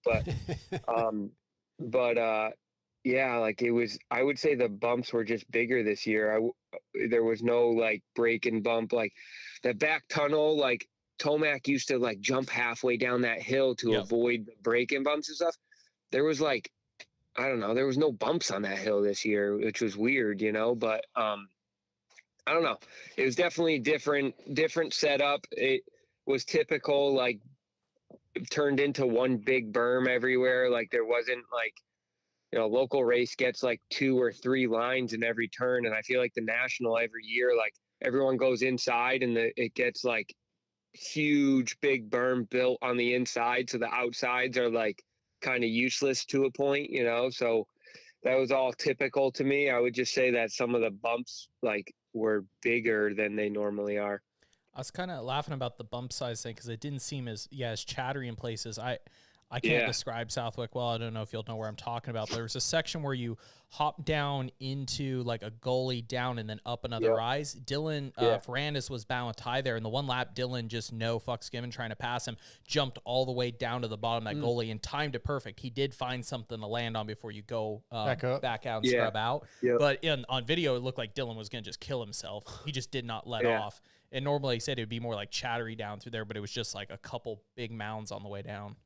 Yeah, it was definitely just big roller stuff and not really any like break and bump stuff like normal, which was, I don't know, it made it fun, That section's right after that big stupid jump that I did there. Oh yeah. Oh Jesus. Yeah. Do you think the prep was different because I saw in the weather, I was looking ahead of time and they were calling for rain, but then it backed off. Do you think they were just the prep was different because of the rain situation, lack of or expecting? No, I mean, they prepped it. It was prepped awesome. Okay. They filled it. They just filled in like the track gets like kind of like not in a hole, but like there's walls on the sides of the track at like local racing and stuff. And they brought in so much sand that I think that they never like got down to that like super hard base that like everyone talks about, like, oh, it's soft up top but there's a hard base. Like that hard base was hard to find because they filled everything in so much. Okay. So I think that like the holes just got bigger because they could this year. You know what I mean? Yeah, that makes sense. I want to ask you mentioned doing some GNCCs and the J-Day races, and obviously those are what, 3 hours, I guess. Well, how long are the J-Day races? J-Days are just 2 30-minute motos, and then there's 2 different classes, so I usually do 4 30-minute motos. But training for and being in shape for that type of riding, does that translate into two 30 plus 2 minute, 35-minute motos, basically, whatever it ends up being. Does that translate the type of riding and the training? It does and it doesn't. It's definitely a little different, but mentally, I feel like it just makes you like ready to suffer a little bit more than only riding moto. Like you get to the point where you go on a trail ride and you're out there for 2 or 3 hours, and then you do a 25-minute moto or 30-minute moto, and it feels like a sprint. You know what I mean? So I think it changes the mindset a little bit. The heart rate is definitely lower in the woods, so it's definitely like an adjustment to like spike your heart rate. Right. But it definitely, I don't know, for me, it seemed to work. Like I said before, like the National was my second moto race of the whole year. Like I did one local race and then showed up at the National. So everything else has been in the woods, and it seemed to work pretty good, I guess, Also, compared to years past, like you had mentioned racing Red Bud last year, you usually do more nationals. It sounds like, I guess this year Southwick is your only one. You have a good performance like this. Do you miss this year with the schedule you've done more off-road and the school stuff? Do you miss chasing it a little more full-time, or are you pretty content and happy with, the direction you're going? Yeah, I mean, a little bit of both. Like I would love to do the full series. Like if I could make money doing it, I would love to, but like unfortunately, like for like normal riders, like there's not enough money. I get like I do the title sponsor and stuff, so it like doesn't cost me money, but I still like I'll make a lot more money going to a J Day than I will doing a national. So like just financially, like trying to start a family and everything, like it just doesn't make sense. So I wish I could make enough money to do the full series, because for me, like I feel like it's where I belong. Like I would love to chase the whole thing and just like run up there and battle with those guys every weekend. But trying to make money in doing that, it doesn't work. So I mean, I love doing the schools and I love teaching kids, and I have a lot of kids going to Loretta's and a lot of kids that, are just learning that all of a sudden are running up front locally. So like, I feel like I'm good at that, and that is super enjoyable. So I'm starting to transition, to like really liking that more. But you have a weekend like this and it's like, I'm ready to sign up for the rest of the round. Yeah. You mentioned the coaching and kids going to Loretta's. I find that interesting. I talked to Van Martin recently, who had his career cut short last year, and he's doing that full time. Bunch of kids going to Loretta's, and I asked, like, when you go to see your kids be successful, how does that compare to you racing? So I want to ask you the same question. If your kids, even if they're not quote unquote successful by winning, but they're going out there and they're, mastering their own goals, how does that compare to you racing and your success? It's a whole different high, you know what I mean? Like it's awesome. Like you still get just as nervous as you would being on the line.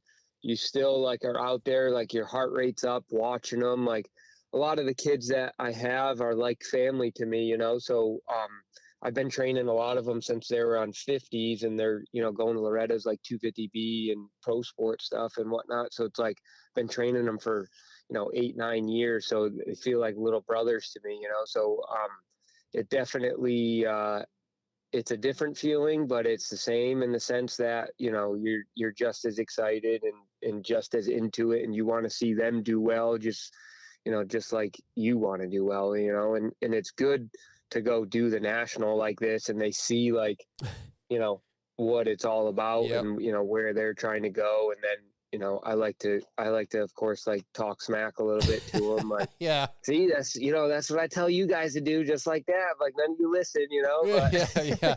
yeah Van kind of mentioned that, but of course he's not racing pro anymore, and I asked those kids, like, have you gone and watched any of his videos? And they're all like, no, not really.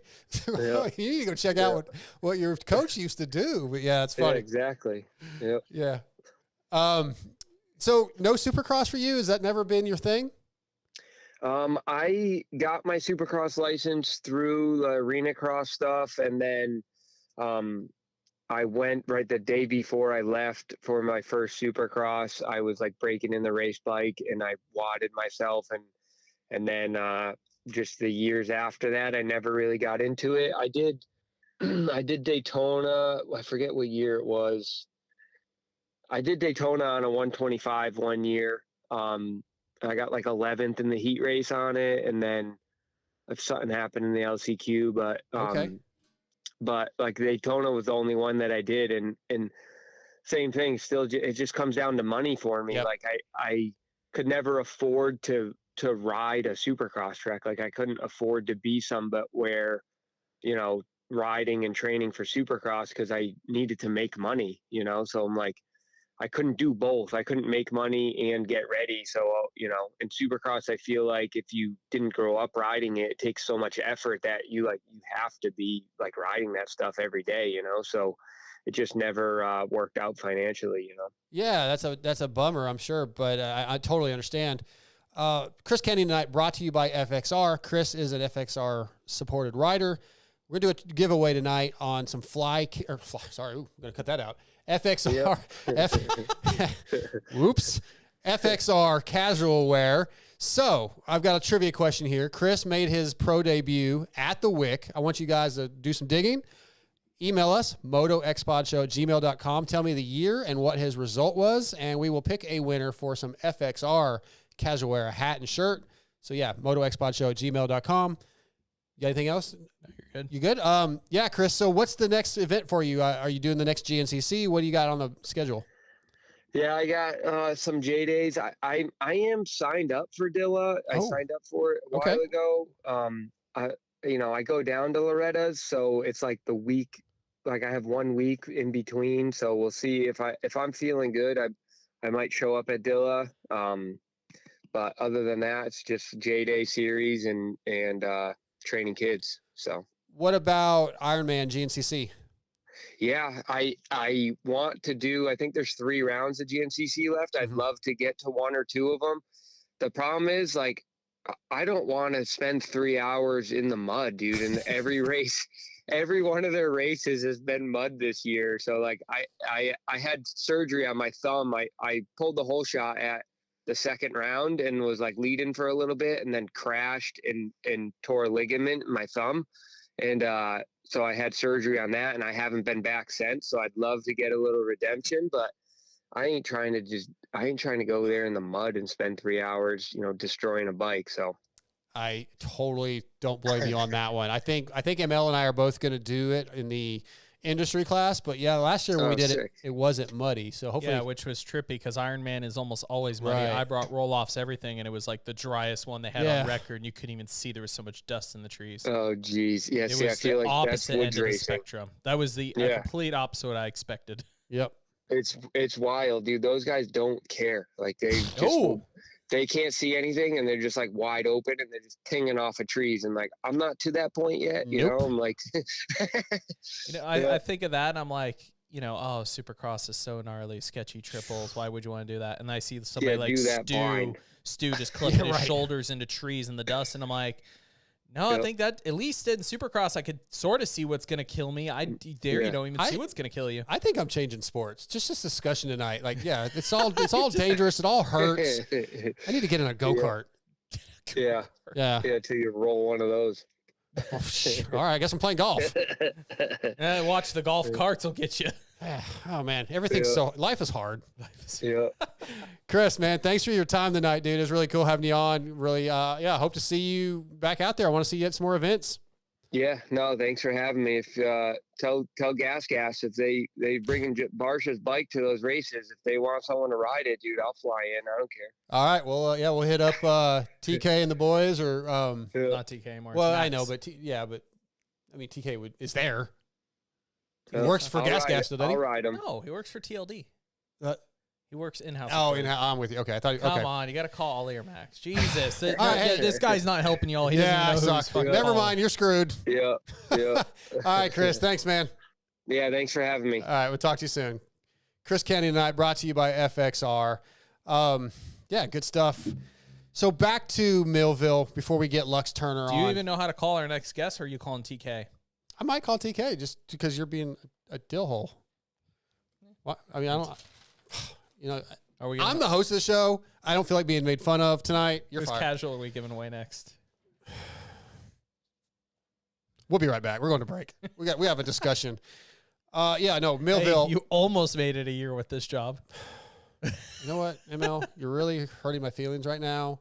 And do you want me to get you the little complaint paper? Where did the little where is figure the hurt complaint you? box for HR? It has the little stick figure where the butt hurt report.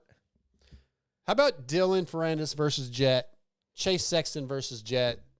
You got to think that Dylan thought for a moment he might be able to run with him, and then are his spirits broken now? Can that happen? I don't know, both of them. The fact that, yes, I'm leading Southwick. Oh, Jet just blew my doors off. Yeah, it's gotta like if you're at those guys at that level and you've won championships, and this kid is doing this to you, and you're that close, and okay, I can do this. The first lap, it's not like it's 20 minutes in, and you're a little bit tired. It's literally you're as good as you're gonna get, and he just worked you. That's gotta eat at your ego a bit. It would hurt. It would hurt. No matter how much you admit it, I think it would hurt somewhere deep down. So how does a guy like that? Let's take Dylan, because I don't think Chase feels that way yet. But Dylan is frustrated. He's not been happy with the bike, although I feel like he's looked better. How do you overcome that? How do you make the next step when you're almost at the elite level anyway? You're almost as good as the best of the best. How do you make that next step mentally, technique-wise? What do you got to do? Or is it really just the bike with, you think, Dylan, and he's just not happy and comfortable? I definitely don't subscribe to the notion, I see people that comment now like, oh, because there's been people, oh, what if we had Eli and Chase from last year? I see people, oh, Jet would dominate him. Like, Dylan 2 years ago when he won the title, I would say he was running the pace of like what Jet is out front now. It happens. Most of these top guys are capable. There's just certain years, certain bikes, certain mental things just don't click the same sometimes. And I wish you could answer. It's probably a couple little things, but if it all clicked, yeah, I think Dylan's capable of running Jet's pace. Dylan was gnarly the year he won the title, destroying Eli at the end of the motos, going 4 seconds lap faster than anybody. There's years it happens. Jet's in that moment now. We'll see how he carries it. Chase and Eli, I think, were there last year when the two of them were beating third by over a minute. Like, it happens. I wish, if I had the magic answer, I'm sure, Dylan would have, and this would be all solved. But you don't think there's something mentally where he might be like, shit, the mental side could break him down? Yeah, a little bit. I mean, mental, it's a little bit of bike step that ends up combining because he's got the skills to pay the bills. He's done it. So, yeah, again, I don't subscribe to the thought that, oh, Jet's so much better, guys. Like, no, Dylan, the skill he had 2 years ago, he can do what is happening, what Chase and Eli were doing last year. That's capable of running where Jet is right now. Just sometimes things don't click. Yeah, I hope he gets it back, though. That's what I'm thinking. Like, if you get to a point where, like, my bike's not doing what I want, I'm not being competitive with these guys, if it's almost like, well, I'm screwed. Or does he keep getting better? A guy like Dylan in particular, because I do feel like Dylan Ferandis, I thought he was going to get way better by now and be competitive with the top two guys, with Chase and Jet, and he's just a tick off, and I wonder if he's going to get there by the end of the season. See. All right. WUSA, W Wheels is your source for all things wheels. If you're looking for a complete set of wheels for your bike, we have something for every budget. If you want to use the same wheels used by Eli Tomac, Cooper Webb, Malcolm Stewart, Christian Craig, Chad Reed, and Jeremy McGrath, just to name a few, we have what you need. Visit WUSA.com. Use MotoXpod Show to get a discount. Tonight, WUSA brings us from AEO Motorsports, Lux Turner. What's up, Lux? What's up, man? How you guys doing? Doing good. So before we get going, you might be the only guy tonight that gets an intro song of their own. Awesome. What kind of music do you listen to? I listen to pretty much quite a bit of all of it: country, punk rock, just everything, whatever the vibe is. Okay, so your name caught my attention a couple weeks ago. I was looking at the Pulpamex Fantasy entry list, and your name caught my eye because of the new Metallica song. So I'm going to play a quick second of this before we get going. You ready? Yep.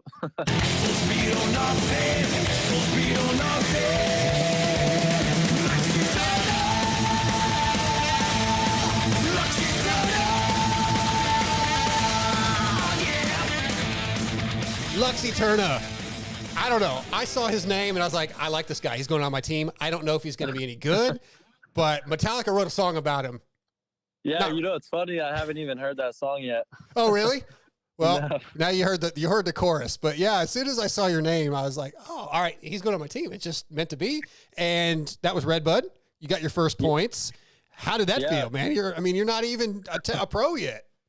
Yeah, it's pretty awesome. Got the call for a fill-in ride for AEO KTM and rode the bike twice and then went to Redbud, and it was an awesome experience. I'm super pumped.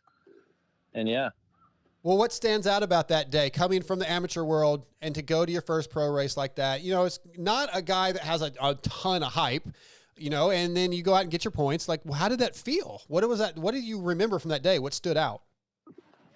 Honestly, I thought I would have a lot of pressure on me just because it was my first race and first time being under a rig, you know, because I've never been on a team.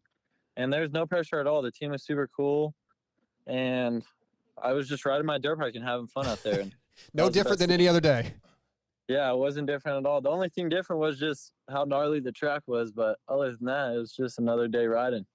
So I saw you, I think out at Paris or Fox. I don't know which day it was. I think it was your first day testing their bike when it was kind of like they were on the fence if I'm going brain dead, also on the team. On Tuesday.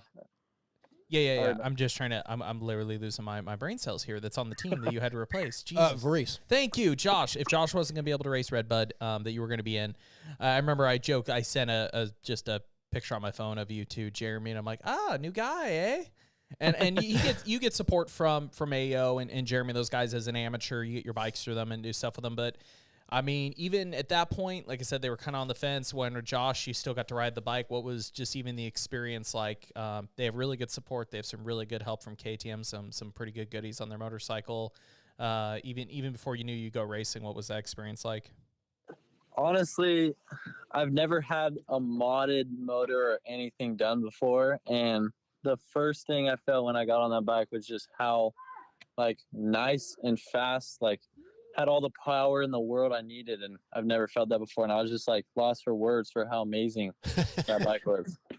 Yeah, it makes a big difference, doesn't it? When you get that support, and it kind of makes you wonder how like just straight privateers can even be competitive. No, yeah, it's pretty cool. It makes me want it more. Getting that little taste of it's like a feeling of being factory. Like right. Pretty much they give you everything you need, and it's just awesome. So that ride and that opportunity rolled into this previous week at Southwick. Have you ever rode a sand track like that? Are you a sand guy? I mean, I know you're kind of you're a SoCal kid, but what was that experience like, and were you prepared for those conditions? So I'm originally from Gardnerville, Nevada, like kind of by Lake Tahoe. Okay. And so I've never rode any sand like that ever in my life. So it was definitely a learning experience. It was gnarly, but other than that, it was pretty fun. Like, you just hold it wide open. Well, yeah, you still got points in Moto 1, 1938 for 21st. What happened in the second Moto? Just a bike failure. But it's a bummer, but the team did all they could do, and shit happens. Well, those conditions, I mean, that's pretty brutal conditions. A lot of bikes had some failures. No, yeah, that sand is pretty hard on those motors. Yes. Even though. What was it like going Redbud? So, like I said, I mean, some people that maybe don't know your background say, "Oh, cool, a privateer or some kid got an opportunity." Again, you're still supposed to be racing amateurs. You're doing Loretta's this year. You know, were you mentally prepared? How was, again, the call up early to show up at Redbud? Yeah, there's a bike. You're under an awning. All the factory guys are around you. Was it the fans? Yeah, the girls. Redbud's gnarly. Redbud's gnarly for fan base. Again, if you ride West Coast races, I mean, we're kind of joke used to. We don't have a lot of people on the fences cheering and screaming. Right. They're a little jaded. They get to see Shimoda every week at Fox. It's not that big of a deal. I would imagine for somebody who hasn't been on the factory path, having this like, oh, I'm going pro on a big team after all, is to show up at Redbud, arguably the biggest race of the year, with good support, good everything, is the only thing where you're sitting on their truck for the race, like pinching yourself, like, where the hell am I? Like, yeah. What the hell's going on here? Yeah, it's definitely, I'm glad to come to that one just to see like how crazy the fans are, and this, like, the support from everyone is super cool. Like, it's definitely something different. Like, you don't see that at an amateur race. So, and you got like, I've never sat signed an autograph for it. And I was signing autographs all day, so it was super cool. That's awesome. I think the cool part is, again, for anybody to recognize your name, like you did really respectable. You got points in your motos. You were able to run with guys, again, that you haven't gone to race, being able to be competitive. I imagine on one hand, it sucks to go back to your own equipment and go, okay, I'm going to Loretta's, but at the same time, getting a taste of it, a taste of what's possible, what you could earn. Does it fire you up for Loretta's? Do you go... Is there a part of you that's bummed out, or do you go home and go, oh my God, I'm so close. Like, I can taste this now. I know what it's like. I want this.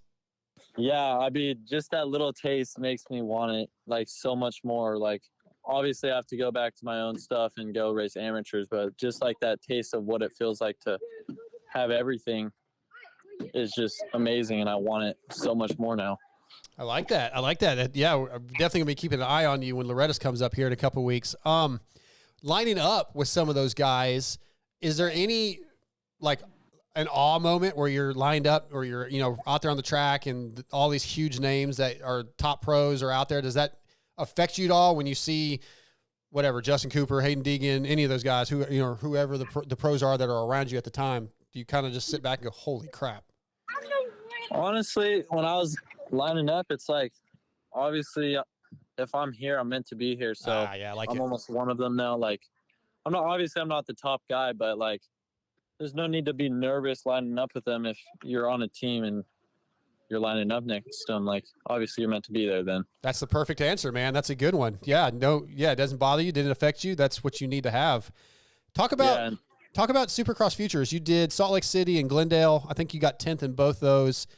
How did you like the Supercross program? Are you comfortable? Have you been riding a lot of that? What do you think about it? Actually, I didn't start riding Supercross until like 4 weeks before Supercross Futures. Okay. And I love it. I love Supercross. I'm bummed I didn't do better because I know I'm a lot better than what I showed. But that's just bad starts. Like, that doesn't help at all. So you had no other issues. It was just starts and then having to try to work through the pack? Yeah, especially like working through the pack on Supercross where I've never raced on anything like that. It's definitely harder, but I think like that's the only thing I need is just better starts. And yeah. So Lux, since you're, a new guy to the show and you're, a rookie for us basically, or, an amateur that we don't know a lot about, you mentioned you were in Nevada. Now you're here in SoCal. Just kind of give me a little bit of your history. How'd you discover the sport? What brought you to California? Who were your idols, your heroes as a kid? Yeah, so growing up, I think I started racing when I was like 4. And then I went to Loretta's on 50s.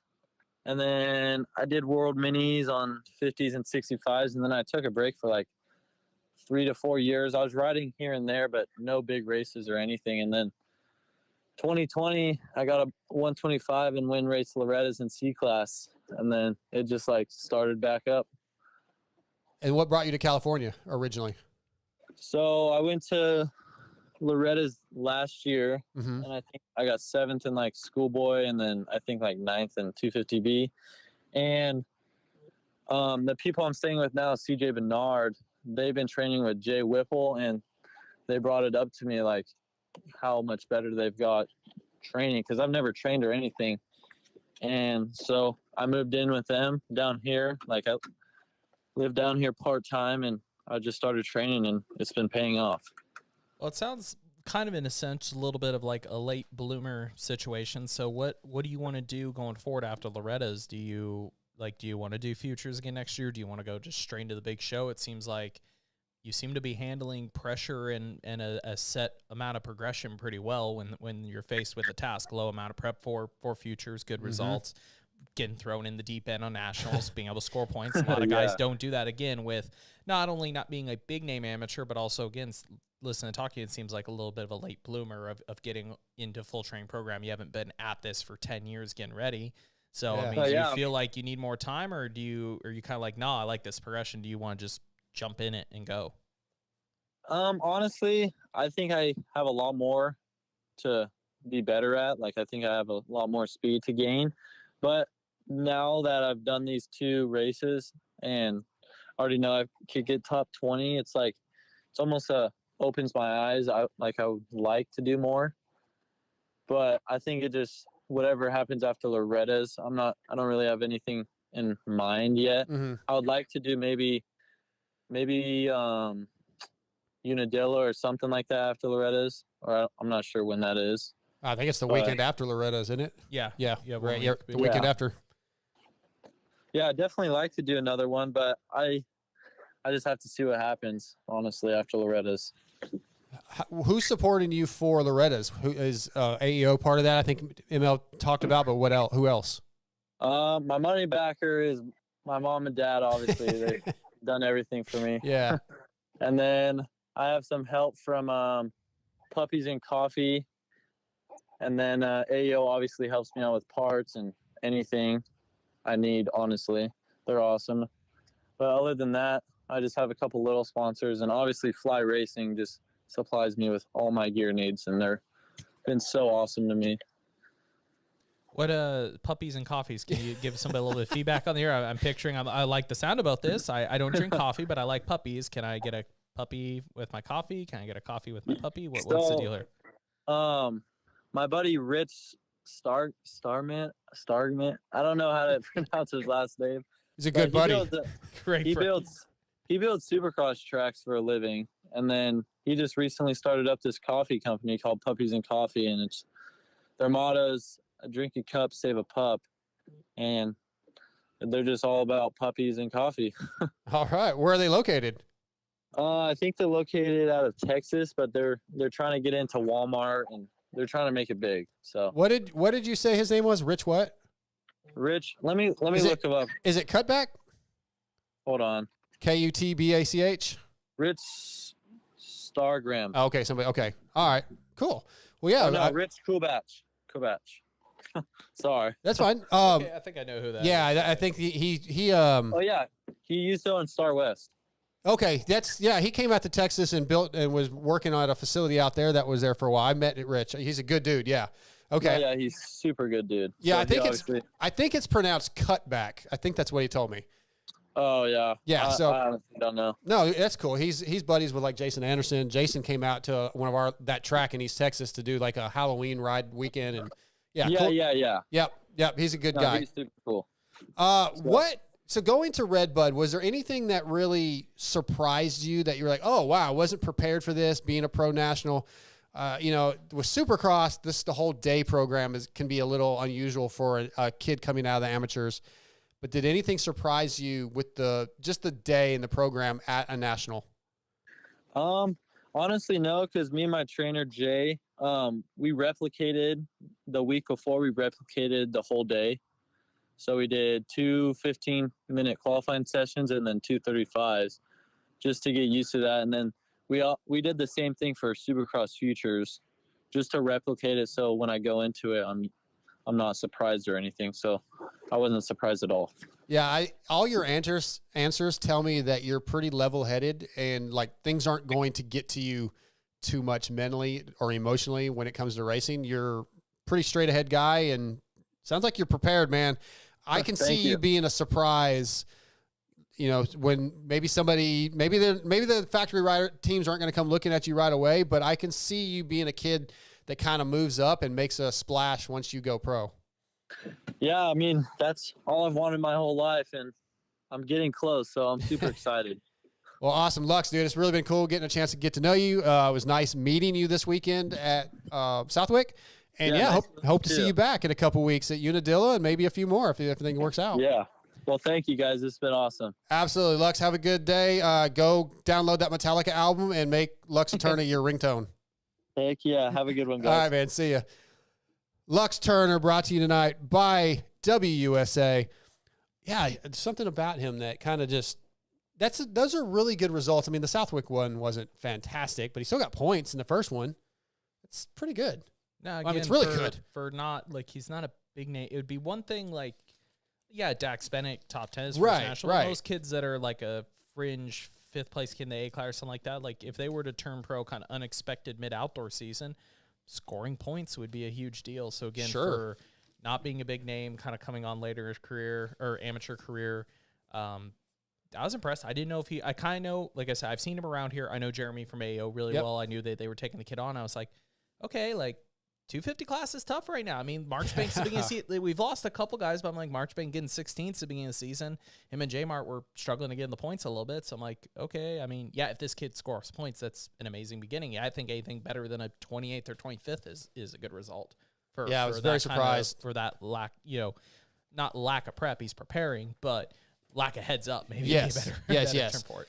And again, I was surprised. He killed it for me in fantasy. And I'm glad I got him last week and not this week because it wasn't quite as good. But hey, I want to thank Luxon. When it comes to triple clamp, suspension, and chassis parts, there's no comparison. Luxon MX makes the best parts you can buy, and Luxon's advanced engineering background and techniques allow them to develop products that are unlike the rest. They're lighter and stronger with optimized stiffness to enhance your riding comfort and precision. Luxon products are designed, engineered, made in the USA, so check them out online at luxonmx.com. And don't forget, all orders of $100 or more ship free within the continental U.S. And you can save 10% on all their products with promo code MotoXpod. Used by Muck-Off, FXR Club MX, Partzilla PRMX, Mad Parts Kawasaki, numerous other privateers. We're going to jump into the Motul emails here in just a second. Motul was founded in 1853. And for decades, they have developed high-performance synthetic ester-based lubricants by selecting esters over other high-performance synthetic-based stocks and combining them with an innovative additive package. Motul has created a perfect synergy. This most advanced ester core technology allows the maximum power output of the engine without compromising reliability and wear. Check out Motul.com, shopmotul.com, and use code VITAL20 to receive 20% off. Motul emails, ML, let me pull this up. I did a screenshot of one of our listeners sent. Wasn't too sure how our Wi-Fi was going to be earlier, so bear with me just a moment. We got dead air here as I try to find this email. Jason Henninger, he says, coming from someone who decided to step away from dirt bikes after an almost life-altering injury, I'm curious what injury would make you not want to ride again, ML, or have a moment like, wow, that was close. Maybe I dodged a bullet and I'm going to hang up the boots. I think the only thing that would get me off a bike is potentially being paralyzed from the waist down. I would probably still be somebody who would try to ride a bike. But, I mean, when I was 13, I did tib, fib, ankle, arm in 3 places, internal bleeding, destroyed my shoulder joint, shattered ankle, tore Achilles, spun my foot around, a bunch of stuff. I was in a wheelchair for like 4 or 5 months. Wow. I was told they were going to have to fuse my foot at like 12 years old. They all end up getting fixed. But I mean, I was pre-Jack 12 and then a series of injuries after that. Yeah. Every time you get hurt, you're in that mode for a week or two. You're like, yeah, I'm good. Like, I don't think I want to do this anymore. After about a week or two, you're like, yeah, I kind of really want to ride my dirt bike. Nah. The only thing I could foresee outside of the big ones that you think would push most people away, again, potentially getting paralyzed, is like, I guess I've had a couple good concussions, and I have kind of sort of like if I get a couple more and it got to a point where there was some mental, some lingering, because I had some lingering short-term memory issues for a year one time with conversations and stuff. If I got into that pretty bad, I would probably go ahead and take a step away, like from racing. I'd probably still try a trail ride, and so I say step away from race every day, but I would probably like if concussions became enough of an issue, maybe I would just trail ride and putt around a little bit and give up moto or something. Yeah, it's kind of hard to say because you mentioned I do value my ability to converse with people. That almost bothers me more than being. I would be almost more okay being like jacked up, like wheelchair level, like hard with mobility, but like losing cognitive ability actually scares me way. Yeah, definitely. But you don't. That's one of those injuries though. It's too late once it happens. Yeah. So with the Bradshaw crash thing, there was a moment. 30 seconds where I thought I was literally going to die that day, and I'm still riding again. And I don't know other than the drop. It's the Lux Turner. Yeah, I think swap it. No, I swapped it.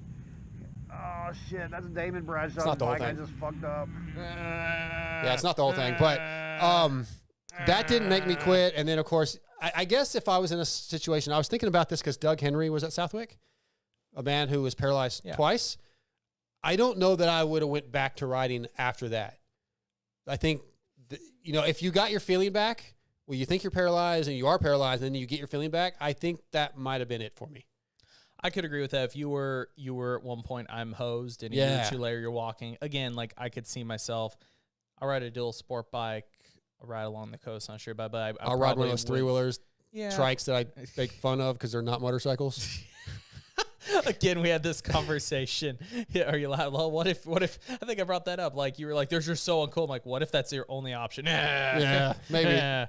Yeah, I guess it's one of those ones. Cheap with no top. Like you said, if you have one of the injuries that puts you over the edge, well, then you can't go back. But I think, yeah, if you come away from being paralyzed and barely can get back to walking, or something really bad cognitive, yeah, I could see if I'd be like, yeah, I think I'm good with moto. Still try to do stuff, but I finally take a step away from it. Yeah, it's scary. I don't know that I have an exact answer for you, Jason, but yeah, I think being close to paralyzed would be the main one. He did go on to say the injury that made my mind up was during Loretta Lynn's prep in 21. Bike died in midair over a large jump, resulting in 2 shattered vertebrae, 9 broken ribs, 2 collapsed lungs. I always wondered about the 2 collapsed lungs. I got a question about that. And a broken left shoulder blade. You have 2 lungs, so. But if you have both collapsed, then you really can't get air. Yeah. Like, then you're going to die pretty quick. Yeah, like, you can barely breathe. They got a foot. Jason, email us back because I want to know, like, 2 collapsed lungs. Like, how do they? I guess there must have been an ambulance close, and they got you oxygen pretty close. I'm assuming. Like, how does that work? I think don't they just have to stab the tube between the hearts and reinflate them? Maybe that's a good question. I've never had a chest tube. I guess we could. I want Jason to answer back. Let's get an email from one of our listeners. So demanding of the people. Well, I want our listeners to email us at MotoXpod@gmail.com. You were talking about, as a journalist, you feel like you could do a better job researching and learning facts about Sure. stuff. You could research this. I could, or our listener could just give me the answer, and that's my research. Anyway, I feel like you're the kind of guy that would take anybody's answer off Facebook now as the gospel. Well, actually, where'd you learn? I don't know. Some random guy emailed me this That's all one I day. need. Okay, anybody on the show, if you want to teach Darkside something, just email it to me. It could be completely false. Yeah. I don't know. Maybe it's like Wikipedia. Oh God. Listen, I guess it's a good thing. You trust your viewers so much that they could feed you complete and utter bullshit. Absolutely. And you would believe it.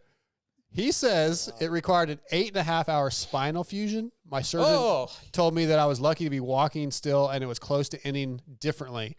Those words enough for me to decide there was more to life than racing dirt bikes, as much as I didn't want to accept it. Jason, I would agree that would be the one that would do it for me. I would be done after that. They say with age comes a roll cage, and I grew up around dirt track racing. I would like to do that if I couldn't race dirt bikes, but then that's so much more expensive. I would just like to point out that you screwed up the saying. It's not with age comes a roll cage. It's just with age comes a cage. Adding words that are You know unnecessary. what? All right, we're muting ML's mic. He's done for the night. You, too, can send us emails at motoxpodshow@gmail.com and get involved in the emails, the Moto email segment. You can send us critiques on ML, critiquing me if you'd like. You too can irritate Darkside. Yes, you can send the 60 picks for the next race or our Pro X highs and lows. Get involved in the show, motoxpodshow@gmail.com. We're going to move on to the X Brand forum check-in. X Brand has quietly grown into one of the premier goggle choices available, using some of the most grueling conditions in the GNCC series, as well as Supercross and Motocross. Go to your local dealership, ask for X Brand distributed through WPS, and you can see every week just about Hunter Lawrence winning races in his X Brand goggles, branded by Alpine Stars, but they are X Brand goggles. Let's own it. They are Lucids. And you know who doesn't have a problem with it? They're Lucid. Hunter Lawrence. No, he does not. I've heard he's been good all year. I don't have problems with them, and I'm crushing it. Crushing it around Glen Helen, I heard. Not at Glen Helen. All right, the forum check-in this week was forum member David Gardner. He said, "What's up with Marvin Musquin? Where has he been?" I have wondered, I actually reached out to him, like if he was going to ever try to come back and race, but he has been pretty heavily involved with helping Tom Vial. Do you know, like, is he going to come back and race, or has he decided to call it quits and just not tell anybody? I think there was kind of that waiting period with the navicular, with the wrist injury. I heard it hadn't healed well initially. I think he had to go to France, go see our doctors. Yep. There might have been potential surgery. He is back to riding now. He's been play riding a two-stroke, doing some photo shoots. Early in the summer, I think maybe before he had his second. I don't know if he had another surgery or not. He was doing a little bit of testing. I've seen him do a little bit of testing, some light riding. So he is riding. He is capable of riding. It's just been kind of this vague. It seems like a lot of people are like, yeah, like if he wants to come back, I think they're gonna give him, another Supercross only, give him that farewell run. Okay. If anything, I think it sounds like it's kind of I could be wrong, but I think it sounds like it's in Marv's, hands of does he want to go again or not. Yeah, I just get the feeling that he doesn't want to, but that's just meant like I'm just going like it seems like he's been so quiet. I think enjoying like kind of perfect timing for him. I mean, had his first child. That's true. Yep. Maybe he's just taking that time to enjoy that. Yeah, he's working with Tom on the weekends exclusively. Tom's on the Baker's Factor thing. He's down in Florida. Marvin's just like, he's kind of there as an advisor. He's not his trainer. He's there as sort of an advisor, a helper, a French leading the French. Yeah, okay. In outdoors, just kind of helping him, I guess good for Tom. Whether you call it language barrier, figuring out what foods you can get here, different grocery stores, whether it's the schedules, just different stuff. We talk about going into national, like it's same if one of our guys win race GPs. It's just figuring out the formats. It's just figuring out the tracks, figuring out, as dumb stuff as simple as giving somebody a heads up of like, hey, the airport is really far from this track. These hotels suck to stay in here. Like you need to do this or that. Just having somebody that's been there, done that, a little home language, somebody that can kind of just guide you. I mean, yeah, Tom's probably doing okay on money. He's an MX2 world champion, but I also know, like what Marv told me, he came over here for the first time, and it was a paid decrease from being in Europe. Like when you first come over, more results bonus driven here. So I don't know. He's still spending good money to, I'm sure Marv's out to free, fly him out and get his his thoughts and his 2 cents on things. It seems like Tom's very committed to making this work. Right. Well, there you go, David Gardner. I don't know if you're a listener, but you are a forum member. So there's your answer if you're listening. And if you're not, well, you should be. Go post that in the forum. Hey, I answered your question if you listen to the damn show. So I've got a couple answers to the trivia question already, but we're gonna wait. We'll announce the winner next week. Okay. I got to look at the results. I did get another email this week from Shane Bagley, who's, first of all, he starts his intro off with dark. Wait, so give me your best dark. Oh, I can't do it. Yeah. Dark. But I got a question because I was at Kiefer's last night and yesterday, and he said, hey, how do you feel about me making a shirt that says dark? And I was like, well, I mean, you made it, so you came up with it. So I want to know, hit us up again. Get a percentage? We haven't discussed that, but email us, motoxpodshow@gmail.com, and let me know if you would buy a shirt that just said dark. And how many A's, how many R's? That was also under discussion. Yeah. So yeah, hit us up. Let us know the answers, and I'll pass that on to Kiefer and see if he wants to add another shirt to his. Are you texting him? I did. Okay. I've got it going with him, Steve, because we were also talking about your short. My night. shorts, yeah. Yeah. See, the shorts have been a Yeah. Do you want to major. stand up? Why? So you can. They're fine. They're not fine. I hate my shorts. They're awesome. They're not. There's way too much leg, thigh, That's and knee. the perfect way amount. too much thigh. We and actually knee. can see the kneecap. Yeah, I don't like it. I don't dig it. But that was a major. Oh, dude, if you could have heard some of the topics that we were talking about last night in the hot tub with me, Kiefer, and Heather. Was anybody naked? There was no nakedness. No. I mean, Kiefer might have wanted some nakedness. He was certainly asking, hey, but no, we'll move. I'm joking. Okay. Pro X highs and lows. Pro X rooted in racing from motocross to off-road, supporting teams like Pro Circuit Kawasaki and Pro Yamaha and SLR Honda. Pro X has been dedicated to supplying quality components since 1975. I still think we should call it Pro X, but well, the guy from the U.S. Pro X said it's Pro X in the U.S. But I'm going off the homeland. I'll switch it back and forth. From complex jobs like engine rebuild to simple maintenance like filters, chains, and sprockets, Prox aims to bridge the gap between OE quality and affordability. Find Pro X at your local dealer or online retailer. Visit prox-usa.com to search for parts for your bike and follow Pro X Racing Parts on social media. Every other time. How do you like that? Prox Pro X highs and lows. We're going to go back to Shane Bagley, who says his high was Jimmy D. I did the Indy Star VIP Supercross program. Yes, Jimmy Decotis was hosting and running the VIP program from Star Yamaha this season during Supercross. And the dude is a great person. So happy to see the Ripa ripping again with many locals. 100 fantasy points for me.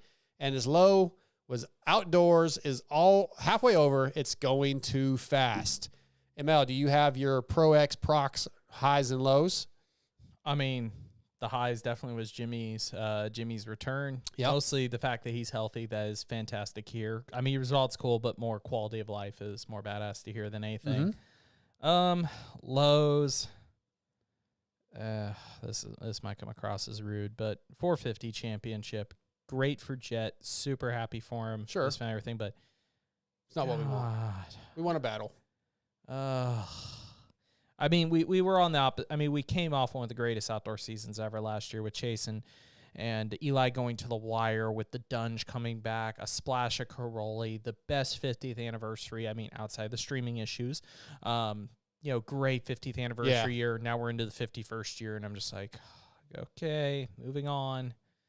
Yeah, great for Jeff. He pulls off. I'll be so happy for him. But at the same time, I'm kind. It sucks here. People like, outdoors are already halfway over. I'm almost kind of ready for it to be over. Right. Let's get to World Supercross and try some new facilities at the very least. Yeah, I hear you. No, I just need 2024 at this point. Okay. My high was Lars Van Berkel.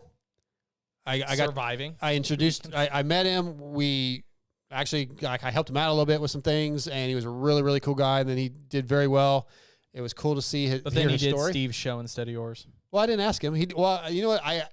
He would have done it. He actually texted me Friday night and asked if I wanted to go to dinner because he didn't have anybody to hang out with, but I'd already eaten because I didn't know he was going to text me. So I think he's like my new best friend. So yeah. He did Steve's show, not yours. Well, I mean, Steve helped him out way more than I did. You were just talking about how much you helped him out. I helped him out a little bit. Steve helped him out a lot. Steve's his actual real best friend. That's probably true. Then he went up to go for Dunes and killed it. So yeah, that was really cool to see. Good for him. He's over here living the dream. Last year he tried to do it and didn't work out, so he's here this year. So yeah, that's my high. Dream 2.0. My low was just the physical drive to California, but then Scotty made me feel like a dickhole for it. Yeah, you deserve that. But that's a long drive, bro. And you got to ride a dirt bike. Yeah. today. Oh well, that's what I wrote down as my low. So in a ditch. You guys are a-holes, man. My friends are all a-holes. We're keeping you grounded, Dark. I am grounded. You should be. So that was a dumb joke. All right, grounded, stand in my last segment of the night, the 6D picks for Millville. Since its inception almost 12 years ago, 6D Helmets has been dedicated to the relentless pursuit of brain protection, from the original ATR-1 to its successor, the ATR-2, and possibly something new to come.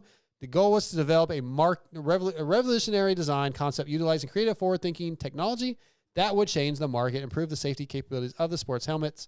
The helmet is the most important piece of protective equipment you will purchase, so visit 6dhelmets.com or go to your local dealership. Try them on. They fit amazing. They're very quiet. They're awesome helmets. Get you one. I know they're a hefty price tag, but they are rebuildable in many cases, and you get what you pay for. 6D Helmets. 60 picks for Millville. ML, what you got? Let's switch it up to 250s. Thank you. Yeah, let's do 250s. Thank God. For the rest of the season, we're going 250s. Give me your podium, 1 through 3.